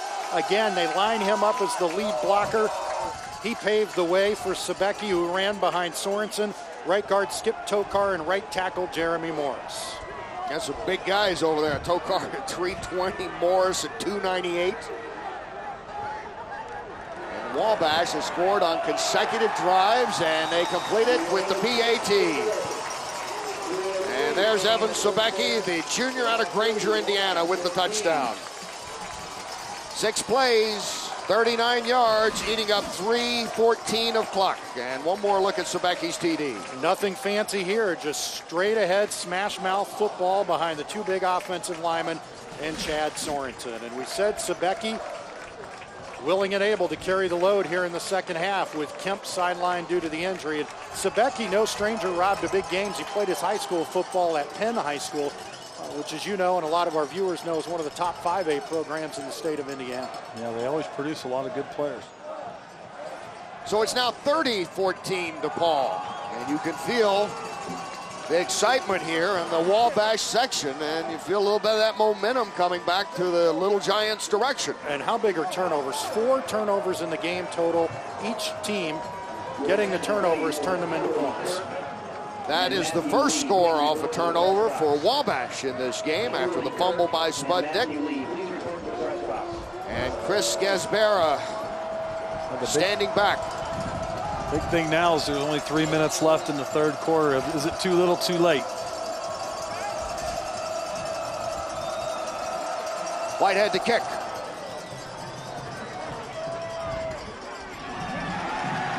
Low liner fielded on a bounce by Dahlstrom. Dahlstrom finding some room. Cuts back, gets across the 40. There's Braden Dahlstrom, the sophomore out of Coatesville, Indiana. Basically a hometown guy near Crawfordsville there. And this is what set it all up, that last touchdown for Wabash, the fumble by quarterback Spud Dick. And this interference penalty gave him a 1st and goal. And then Evan Sobecki takes it in. And there is Evan on the sideline, a little smile on his face now. They haven't had a lot to smile about after being down 23-0 coming into the second half, but Wabash going on consecutive possessions. And Kenny Brock Graham, who is on kickoff coverage, is taken to the sideline, is getting attention from the doctors. It looked like he had his bell rung on that play. He missed a game earlier in the year due to a concussion. Fingers crossed on the sideline for Wabash, certainly on 1st down. Out quickly, Mulligan. Mulligan finds some room, picks up about 7, moving it to about the 48. Nice little safe play there. Wabash went into a 5-man front up front. They were expecting run on 1st down. expecting DePauw to run that clock, get that little quick screen out there, the wide receiver Mulligan. That's a nice first down play, pick up 6 yards. Get that knee down a little earlier. They'll mark it back at the 46. So he picked up about 5 on that. 2nd and 5 at the 46 of DePauw. As you can see on the sideline, they continue to work on Graham. We'll get a report on him as soon as we can. Dick to Ellis. Ellis bounces outside, gets to midfield. Another solid run by John Ellis. Well, he just does such a nice job of being patient and let things open up. I mean, when he gets going north and south, he's tough to bring down. Ellis, 26 carries. That is a career high. He has 79 yards in this game. And this may be a play of the game here for Wabash, because if they don't stop DePauw here, we're probably going to run this thing out for the 3rd quarter. It is 3rd and 1 at midfield for DePauw. Ellis again, outside, 1st down and more. He's to the 45, vaults to around the 43. Nice run again by John Ellis. A tremendous game for the freshman, coming in here as the leading rusher, the man who had missed 3 games, just getting back into action last week, and he has come up with a career day so far. Once again, here you see it looks a little tight inside, and then he bounces out again and picks up about 10 or 12 yards. And the thing with Ellis, when he looks like he's stopped, you got to be sure. Yeah. Great second effort. And here it is, a big 1st down picked up there. Flips it out in the flat to Coors. Coors to the 40, cuts back, gets down to the 35, and close to that 1st down, going to be about a yard short, going to the top receiver, Alex Coors. Spud Dick, when he is on, as he's been just about throughout this game, except for the fumble, kind of dissects the defense throughout the game, Rob. He's got a nice quick release. He gets rid of the ball quickly. He makes very good decisions. That makes it very tough for the defense to stop. Wabash coaches really liked what they saw from Spud Dick on film. They didn't like it, but they were impressed by what they saw from him on film. I thought clearly he'd be the best offensive player the Little Giants have seen this season. 1st down. Ellis again getting the carry. Let's check in with Ron now, the injury update, Ron. All right, Kenny, quick update on Brock Graham. He was helped off the field, and the initial reports is he sustained a major concussion.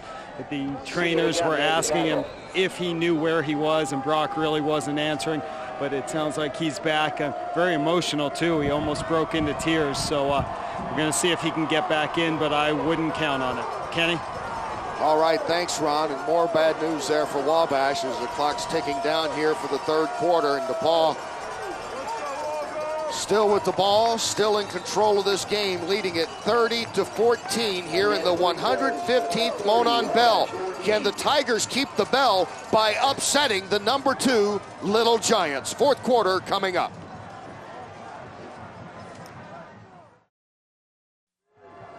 As we start the 4th quarter here in Crawfordsville, the 115th Monon Bell.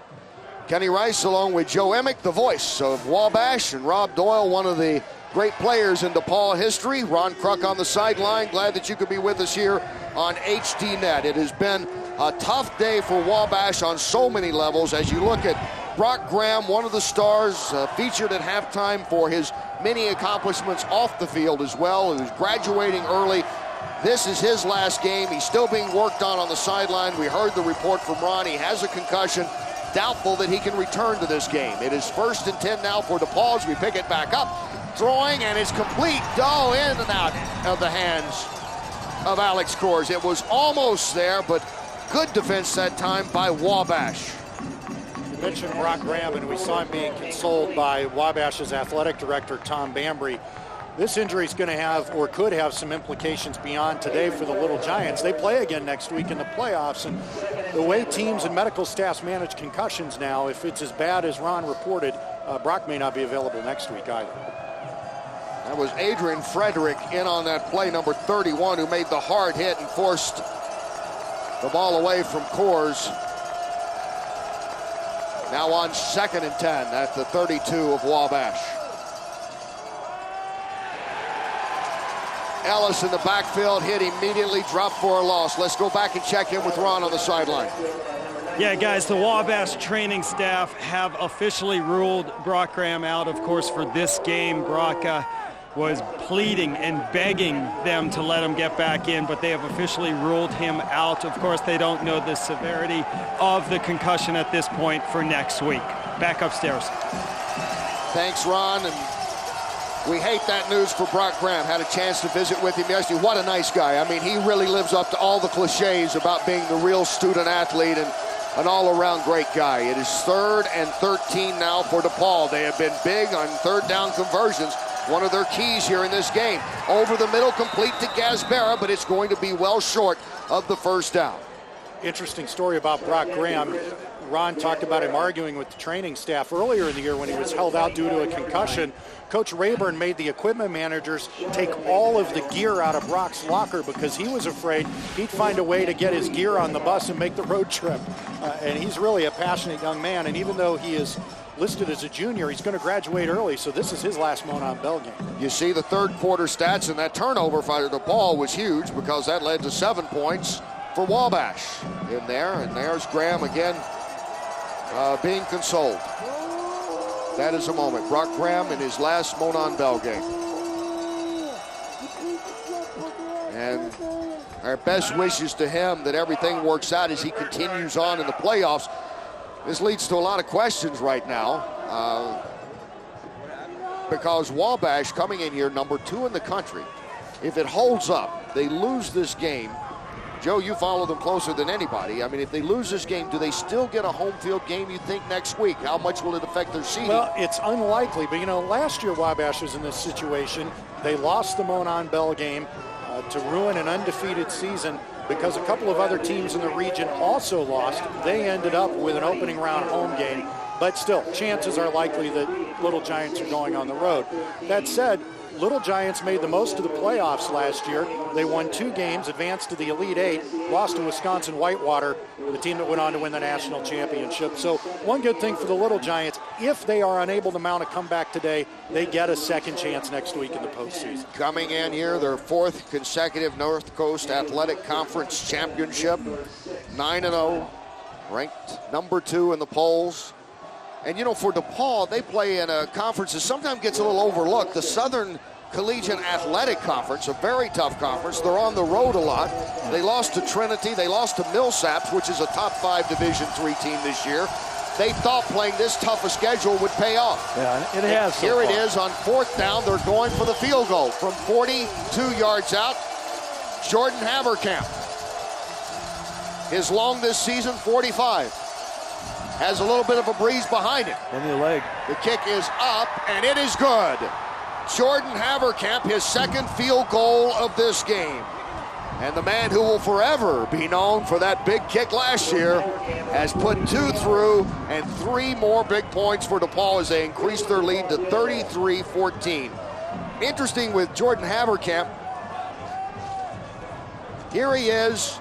Relatively unknown, was one of the many number 52s on the team, and then he gets his moment.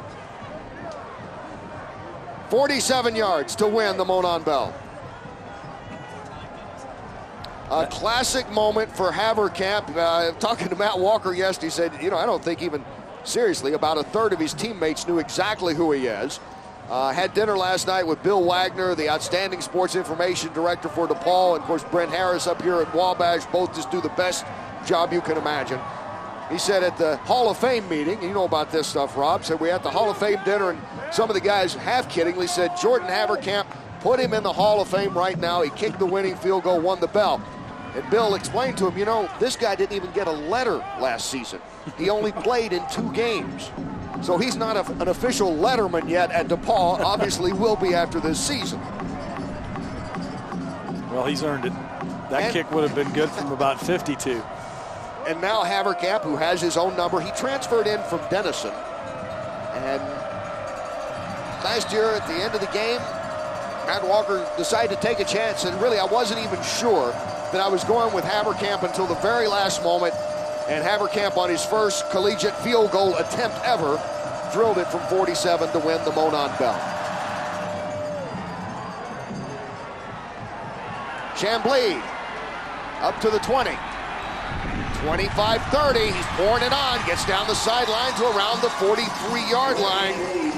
Wes Chamblee averaging over 32 yards per kickoff return gives Wabash good field position. But now time a factor. They really look for quick scoring here perhaps as they're still trailing 33-14. And a flag on that play. Kicking team offsides. That was a 37-yard return by Chamblee. 5-yard penalty being enforced from the end of the run. First down. They're going to get good field position again. I don't think they need to overreach at this point. Look at Mac Hudson now. That's a story of it's two halves right there. First half, he would hope that never ever sees it again. The second half has been like the guy who has thrown for over 4,000 yards in his career, has been 17-1 as a starter. The only loss being that Monon Bell game last year.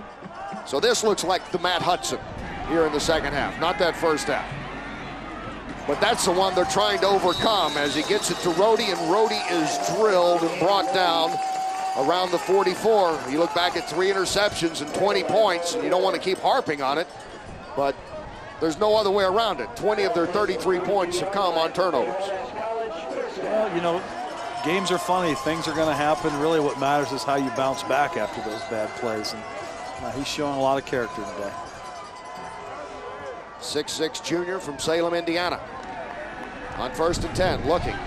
Fakes. Now he is going long and has his man complete. Lamont stretches out and makes a spectacular catch. No, it's incomplete. Just off his fingertips. He almost pulled it in. Looked like he stepped out of bounds, too. I thought so, too, Rob.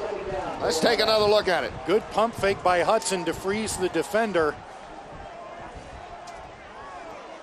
And Lamond, we've seen him make these catches before, and he is pulling it in until right there. That close.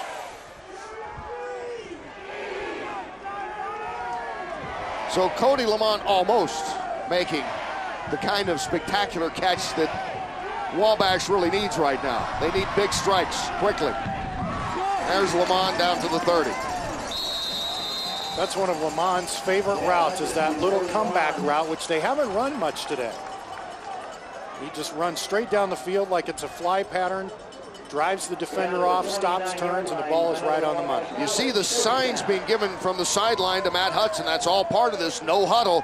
A lot of activity taking place on the sideline to keep up with everything. So Becky inside handoff, fights down to the 25. We haven't had much chance to talk about the intricate play calling system Eric Rayburn uses. There are 4 coaches on the sideline who signal in the play. Only one of those 4 coaches is giving live signals, and they rotate the live coach throughout the game. They also call the audibles from the sideline. So if you see the receivers look to the sideline with Hudson, that means the coaches are calling an audible. So it's not the Macarena. No. It goes a little, it's even more complicated than that. Eric Rayburn has 2 assistant coaches in his headset. One will tell him the coverage, the other will tell him the defensive front, and from there, he and assistant coach Josh Hoyt determine the play call in the audibles. Lamont hauling that in, another first down. 12 minutes to go in the game. Hudson stepping up, throwing, end zone, incomplete. He was going, of course, for his man Lamont, and Mark Hepner was right there in great coverage for DePauw. Hepner, the senior out of Woodburn, Indiana. Hepner just makes a really nice play here. He cuts right in front there and almost got it. Really closed on that ball quickly. This DePauw secondary is the fastest set of defensive backs I think the Little Giants have seen this season. They just seem to be able to break on the ball much more quickly than anybody Wabash has played so far. He was open. Great game for the secondary today, including 3 picks of Matt Hudson. Hudson steps up, throws complete inside the 10 as they continue to move along, and now it seems like anytime they want, they can find Cody Lamond after he was off the radar in the first half.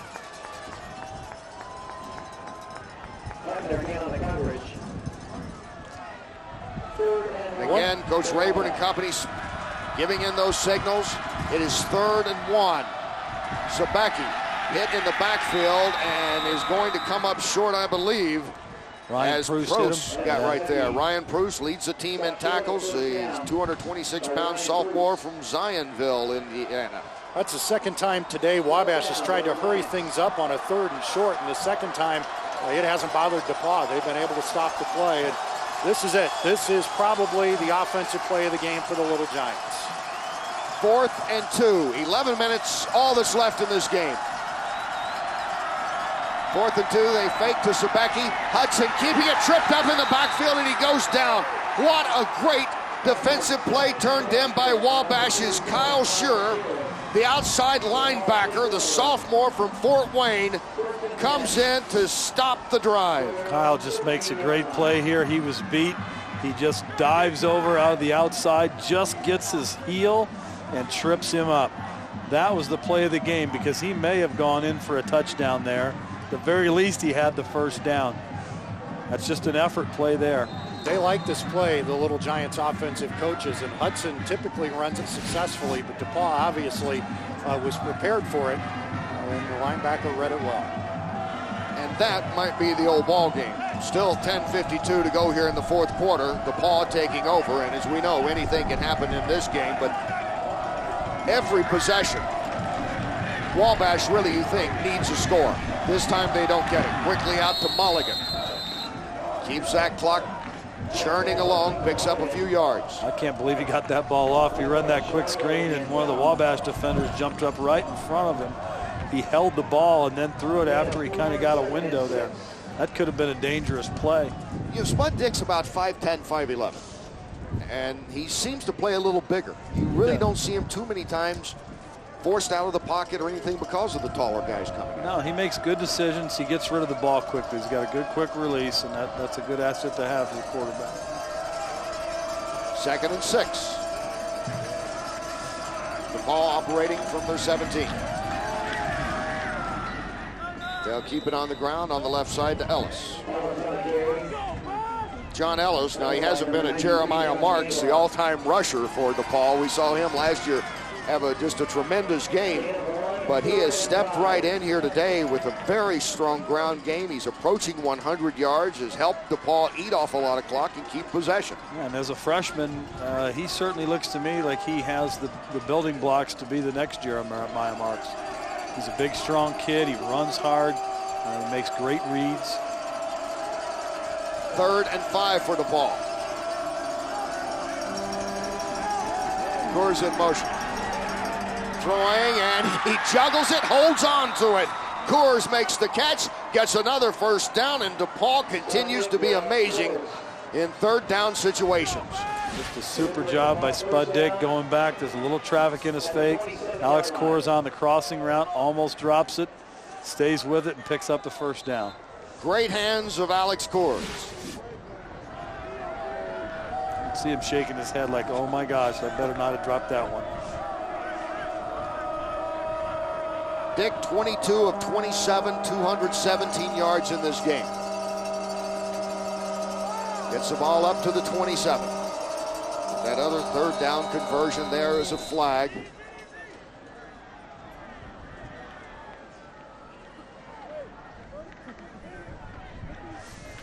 For the play, false start, number 1 on the offense. 5-yard penalty, still first down. So they'll lose 5 on that. Dick looks to the sideline to Matt Walker.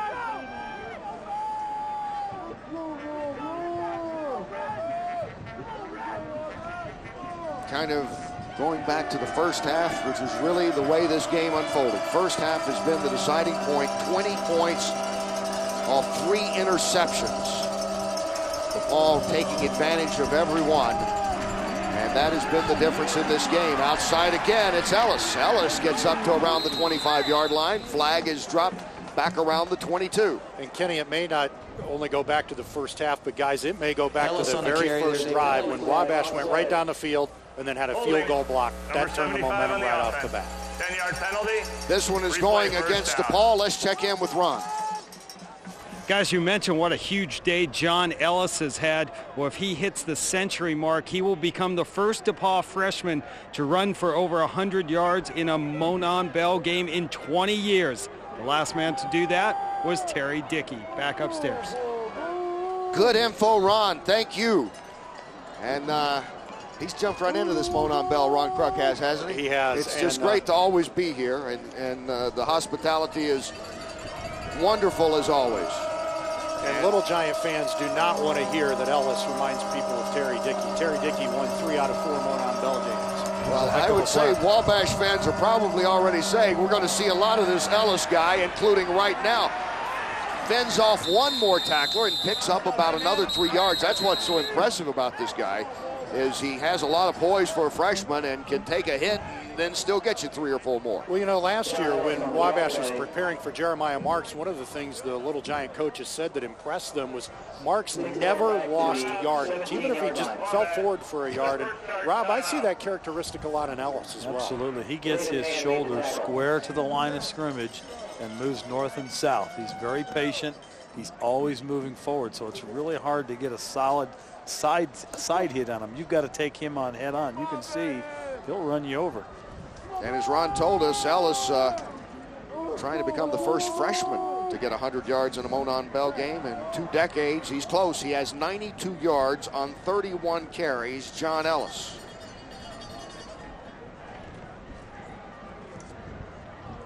And for DePauw, we talked about that strong Southern Collegiate Athletic Conference that they're in. They finished 2nd in it this year. And Ron, it's one that keeps them busy, real busy all season long. Well, guys, yeah, the Tigers have been true road warriors this season, traveling much more than most D3 schools do. They've been to trips to Kentucky, all the way down to Mississippi, and 2 trips to Texas. Overall, over 4,000 air miles and 1,800 miles traveled by bus. So the quick trip here to Crawfordsville, it probably feels like a home game to DePauw. Indeed, 27, 28 miles, 30 miles maybe from center of campus to center of campus there, about a half-hour bus ride. Yeah, this is a stroll for them. Under pressure, Dick is able to get it off. Mulligan has it, and he's driven back. And good defense that time by Wabash. The attendance today, 11,423. On a terrific crowd, 11,423.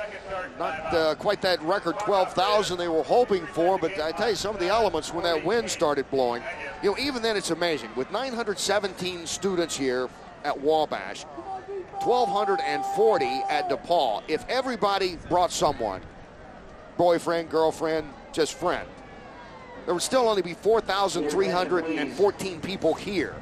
So it's a real tribute to the alum of both schools and the fans of the communities of Crawfordsville and Greencastle that they're able to come out with 11,423 people here on a really cool, downright cold at times afternoon. Well, one of the great things about being associated with a small private liberal arts college like Wabash or DePauw, and Rob, we both know this from our own experience, you just develop a relationship with the institution you might not at other places, and the alumni passion for this game on both sides is unbelievable. And we talk about it year after year on this telecast. In terms of attendance, in terms of the passion of the fans, this is probably an even bigger game than a national championship game. And we talked to Eric Rayburn, who's coached in 4 national championship games with the Mount Union. He said the big difference is there it's kind of like the Super Bowl. You have sort of neutral fans, and as we talked yesterday, you and our guys in the truck are the only neutral fans in the ballpark. That's right. The only people here right now, Ron Kruk and I are the only 2 neutral people here. I guarantee that.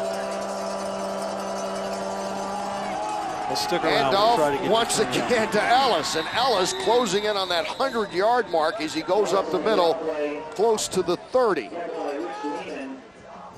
And the clock continues to move. Well, Wabash coming out scoring on their first 2 drives of the second half. A little help there for John Ellis. As you take one more look at that, but DePauw has had all the answers here, and they have played just a very smart second half of football, making few mistakes, only one, and that led to a touchdown for Wabash. You really have to give a lot of credit to the offensive line of DePauw. Casey Ellinger, Lewis Brown, Ian Yearwood, David Jokel, Eric Lundorf. Those guys really have done a great job today controlling the line of scrimmage defensively. DePauw shut them down the whole first half, maybe not as much this half, but they've had to earn every yard. How about a hand for our camera guys as well? Yes, well-deserved all the way around. Those are the guys putting in the work from the top to the bottom here at the stadium, all over the place in the rain and windy conditions as well. Here's something rare, actually a punt now coming up for DePauw. We haven't seen too many of them today. Adam Hill, the sophomore from Crown Point, Indiana, will boot it away. Pretty nice kick. Fielded back around the 28-yard line. And J.T. Moore brought down at around the 38. Ellis, by the way now, John Ellis, 32 carries. He has gone over 100 yards, 102 yards rushing in this game. It's been a super game for them. That was one of their keys, is to run the football, and Coach Walker strongly suspected they'd be able to do that. He would be a candidate, certainly, for player of the game. Obviously, Spud Dick, and then defensively, Paul Gabor with that touchdown off the interception. And Steve Baldessari with 2 interceptions, the first 2 of the game for DePauw, that set up scores early on. 20 points again in turnovers. And to give you more perspective on the day Ellis has had against this Wabash defense, the previous high for an opponent rushing against the Little Giants was 76 yards by a running back from Kenya early in the season.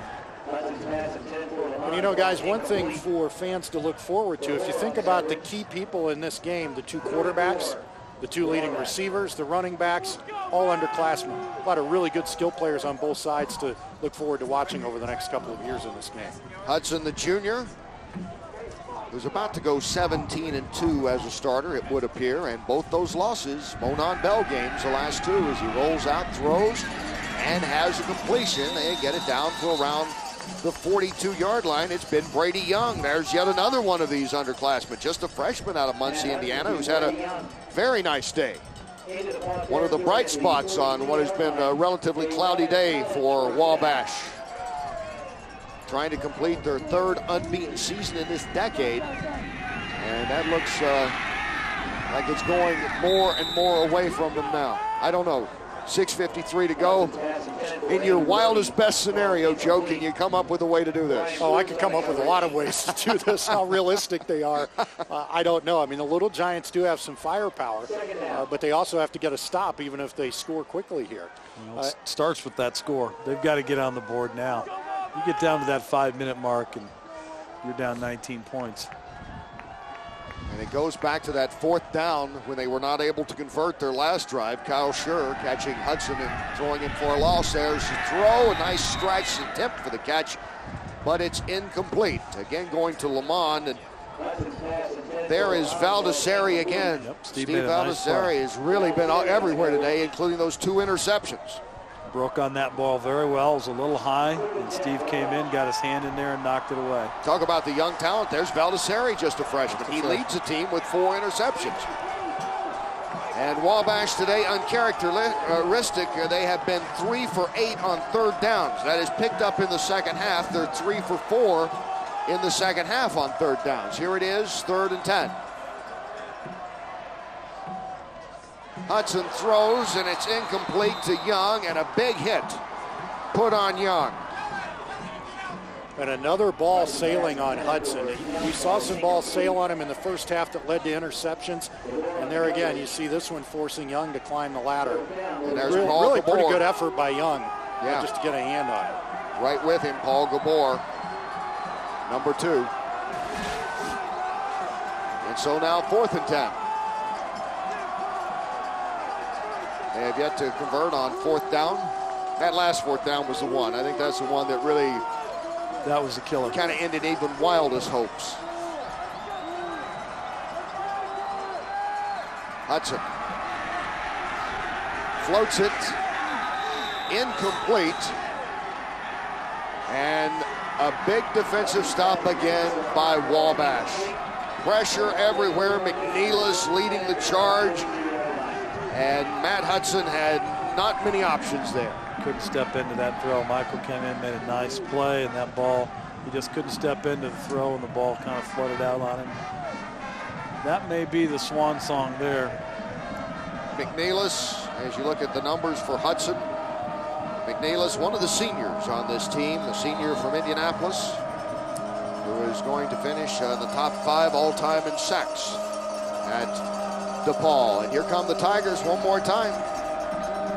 And again, it's Ellis thrown for a loss.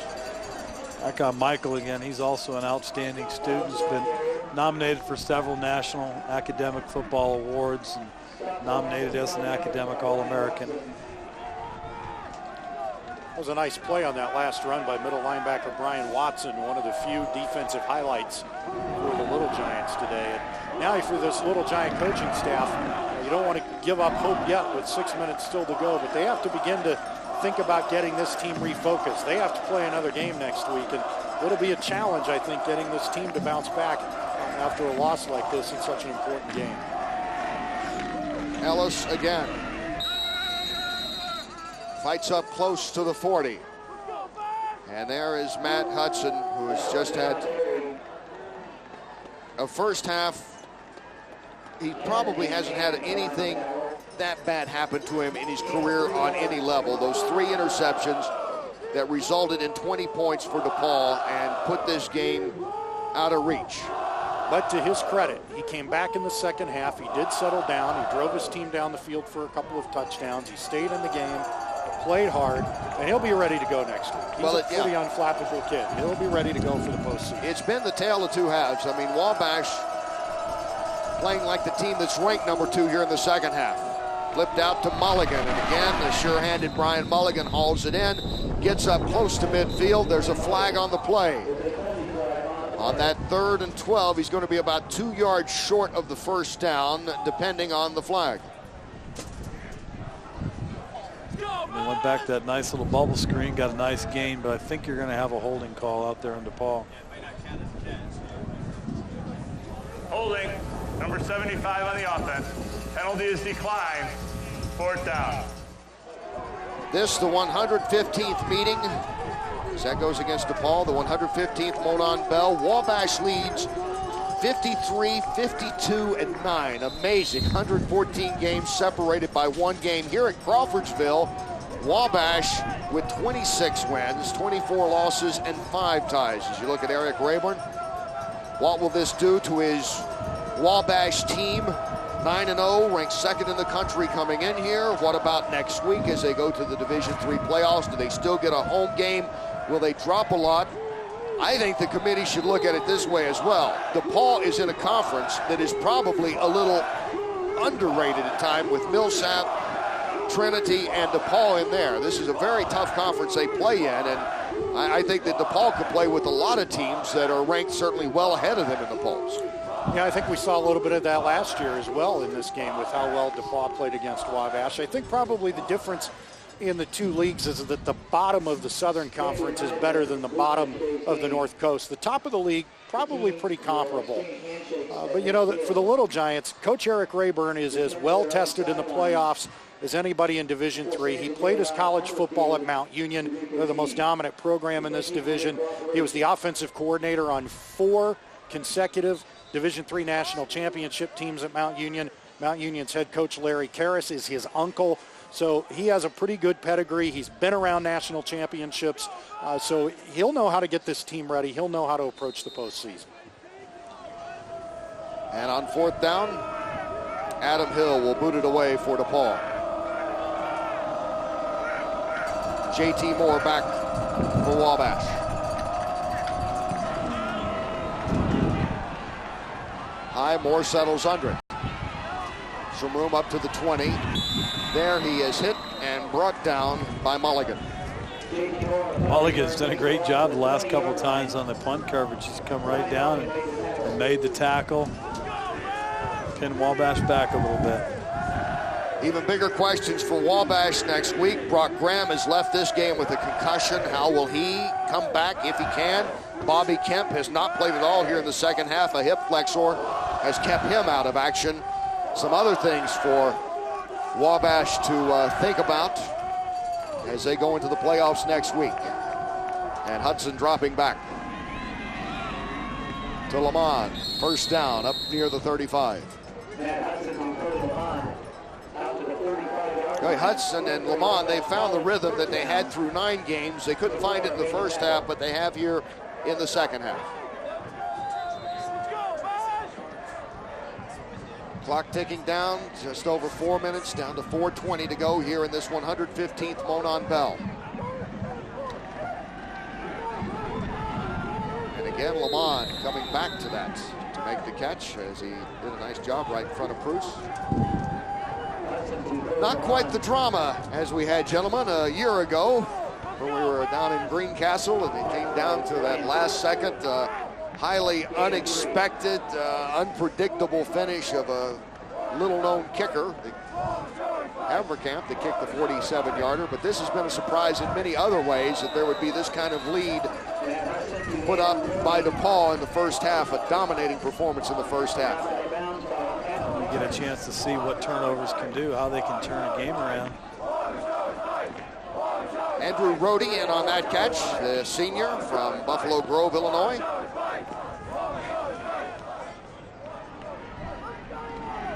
Here it is on 3rd and 2, throwing, it's bounced up and it's intercepted. Intercepted by Bruce. 4th interception of the day. Bruce takes it all the way back to the 10-yard line for DePauw. 4 interceptions in this game for the Tigers. You know, Bruce picked that off, and he's had a great game. He's really made some nice tackles. But once again, that pick was set up by Steve Valdesari. If we get a chance to see that again here in a minute, you'll see he makes a really nice play and causes that ball to be tipped up. There's Steve right there. Boom, he makes that stop, and Bruce then gets the pick. What a terrific day for a freshman corner out there. So Bruce becomes the 3rd Tiger to get an interception in this game. Valdesari with 2. Gabor getting the 1 to take back for a touchdown. And now Bruce returns it 38 yards down to the 11-yard line. And perhaps one more score here for the Tigers. Ellis at the 10, maybe a yard.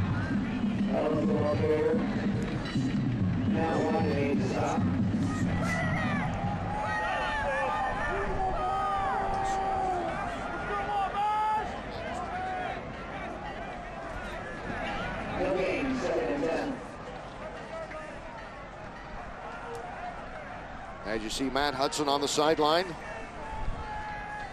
His first interception this half. And now the junior will try to regroup his team for the playoffs next week. Meanwhile, Spud Dick and company threatening once again. Ellis once again hit the backfield and will lose a yard. Ellis again on the carry. Kennan and Gangloff on the tackle. Well, the way that new clock works in college football, that 45 seconds, you can take a long time before you have to run a play. Well, he talked about how precious every possession is on any level you talk to a college coach this year. It really hadn't mattered that much for these two teams, coming in collectively averaging over 76 yards. DePauw actually going over what they've been averaging, and Wabash well under what they've been averaging in this game, though. And here it is on 3rd and 11.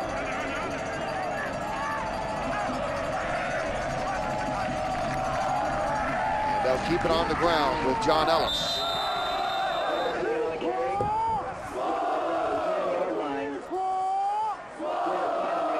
This 19-point margin is the largest since 2003. So that's how close these games have been. This then, by Monon Bell standards, almost a blowout. There aren't many blowouts in this rivalry, that's for sure.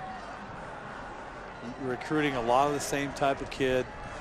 You're talking about excellent academic kids, kids who've had very good high school careers, excellent players. Talking about the same kind of character, same kind of effort in both schools. And as a result, you see results that are very similar as well. Spud Dick celebrating there. He's about to pick up his 2nd Monon Bell victory. DePauw, their final charge timeout. And DePauw will take their final timeout. Neither team now with a timeout left with 1:14 to go in this game. Matt Walker about to go 2-1 in Bell games and 22-8 overall. And DePauw on their way to winning their 4th in a row to go 8-2, and they will keep that Bell closely guarded down in Greencastle. It was in, you heard Ron talk earlier, it was in Matt Walker's office yesterday. I think it's been there under guard for the last week or so to make sure that it stayed in the black and gold territory. Well, that's probably pretty smart, because I can remember many stories where that bell ended up in places where it's not supposed to be.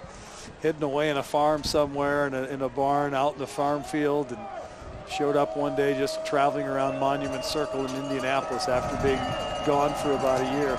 Here's Jordan Haverkamp, who's kicked 2 field goals in this game. This would be a 28-yarder.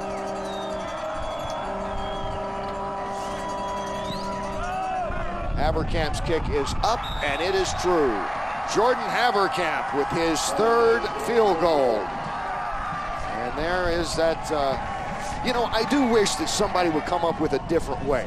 You know, it was kind of fun about 3 years ago or so on the Giants sideline, and now everybody stays with the Gatorade. You can give a guy pneumonia on a day like this. I'm telling you, even a 31-year-old guy. But I don't think Matt Walker's upset too much now. I think he is. You could tell how much the kids love Matt Walker and how hard they play for him there. They wanted this game for him. Matt, the head baseball coach there as well at DePauw, one of the top pitchers over there in DePauw baseball history. And this will be a sweet way for them to close out the season, the final game of the season for DePauw. They would have at best an outside chance, but does this help them, even with an at-large berth perhaps in Division III, to knock off the #2 team? With 2 losses, it's pretty difficult to find one of those at-large bids in Division III. And it's likely the Southern Conference will get 2 teams in Trinity and Millsaps, and getting 3 teams from one league in is virtually unheard of. And those are the 2 teams that have defeated DePauw this season. And one of the neat things about this game is it can serve as a playoff game. I mean, for DePauw, they're probably not going to care that they're not going to the playoffs after winning this game. Well, you'd always like to, but if you're not going to go, this is the next best thing. And certainly this is a game that everybody will remember.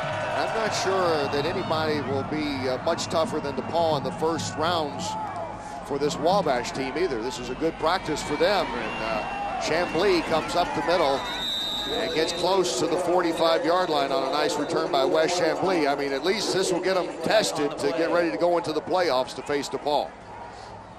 It's going to come way back. Well, we saw that dynamic last year when Wabash played a tough game with DePauw, ended up defeating Mount St. Joseph's School from over in Cincinnati, and then Case Western Reserve up in Cleveland. And they played well in both of those games, so it was indeed a good test to get them ready for the first rounds of the playoffs. Matt Walker's parents, well, they live just down the street here. I mean, everybody knows everybody on both sides. I asked each coach yesterday, I said, really, I mean, how much scouting do you have to do? From the very first game, everybody at DePauw heard that you guys are running a no-huddle offense up here, Coach Rayburn. And Matt, everybody knows that you've got your running back healthy again, and so everybody knows everybody's secrets. And he said both coaches agreed. Yeah, there's not a whole lot to, you know, maybe you can pull one element of surprise out. And going down, getting the sack is Michael McNeilis, his 4th sack of this season for Mike McNeilis. Michael just made a great play there, came around the edge, did not give up on the play, beat his man, and came in and made the sack. What a great way for him to finish his career.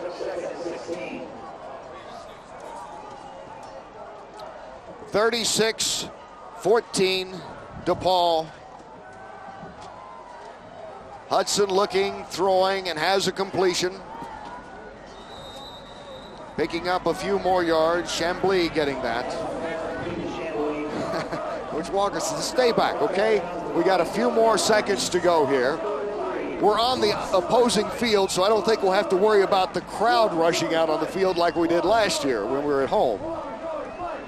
Yeah, they keep it pretty buttoned up here on that sideline. You can see there's a lot of people over there waiting to get on, though. All gathered behind the Tigers bench as DePauw is about to when the Monon Bell keep it for the second straight year. So Becky out of the backfield gets the catch. Gets up to the 40, goes out with about 16 seconds to go. And for Wabash, now going 9-1 into the Division III playoffs. How much will they drop in the national rankings? Ranked second coming into this game.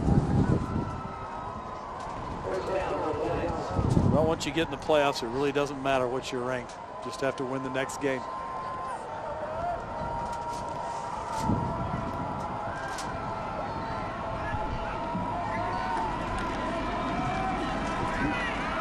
Hudson, complete. Out around the 48 to Brady Young. At least one thing, we've seen a lot of talented players we're going to be seeing in the future in this Monon Bell game, but it goes to DePauw this year. The DePauw Tigers come in and pull the upset over previously unbeaten number 2 Wabash. DePauw 36-14. They take advantage of 3 first-half interceptions to put 20 points on the board, and DePauw cruises in the second half to win this game convincingly over Wabash. Let's check in now there with Ron Kruk in the midst of it all. Ron. All right, thanks, Kenny. Quarterback Spud Dick. Well, you've set so many records here at DePauw this season, but how satisfying is it to beat your arch rival 2 years in a row? I mean, to throw the records out the window, this is about the coolest thing we could have done. I mean, I'd give the records any day to win 3 more, to win 1 more and go 3-1. This is absolutely amazing to come up here when they're ranked that high and really get and really stick it to them. Spud, we know that you can throw the ball around. You set all those records, but how key was it for the offense today to have the running of John Ellis to really balance this team out? It was absolutely amazing. I mean, we were able to run some clock off in the second half, and he was just able to get yards when there wasn't anything there. There was run down here in the first half where he broke about 4 or 5 tackles and went right down to the 1. So he was instrumental in the win today. But I know you want to go celebrate with your teammates. Thanks for the time. talk. Yep, thank you. See ya. All right, thanks, Ron. So the bell will ring on in Greencastle, the home of DePauw. Joe, you and your Wabash team going on next week to the playoffs and trying to regroup. They will, and as I said, that'll be one of the big challenges for the coaches now after a difficult loss to ruin an undefeated season, to get them focused on the postseason game. As I said earlier, Coach Rayburn knows all there is to know about success in the playoffs. He'll be able to get them ready. And Rob, big win for DePauw. They're 4th in a row, and they keep the bell for the 2nd straight year. Well, that's always big. You want to win the bell game. That's the one you shoot for. You knock off an undefeated team, that's a little bit of an added bonus. The bell game is something these guys are going to remember. They'll go back to campus tonight. They'll have a great time. They'll celebrate. The seniors will look back at a great experience they've had at DePauw, get themselves ready to go on the rest of their lives, and it'll be something that they'll cherish forever, no matter where they are or when it is. Guys, great to be back with you. It's wonderful to always be at the Monon Bell, and you have been watching the 115th battle for the Monon Bell between DePauw and Wabash. It will ring on once again for the black and gold. The executive producer of HDNet and producer of today's game is Darrell Ewald. Our broadcast directed by Hank Lena. Features produced by Bo Vonsakoon. Our production manager, Mike Hurd. Our HDNet remote engineering, the best in the business, Daniel Neighbors and Ed Martinez. Special thanks to all the staff at DePauw and Wabash. They are just the best at making it happen for us and making it so happy for us to be here each year. And for my broadcast partners, Joe Emick and Rob Doyle and Ron Kruk, I'm Kenny Rice. So long from Crawfordsville, Indiana. In this 115th edition of the Monon Bell, DePauw takes advantage of 4 interceptions, and they upset the number 2 Wabash Little Giants. DePauw 36, Wabash 14. The bell will keep ringing in Greencastle.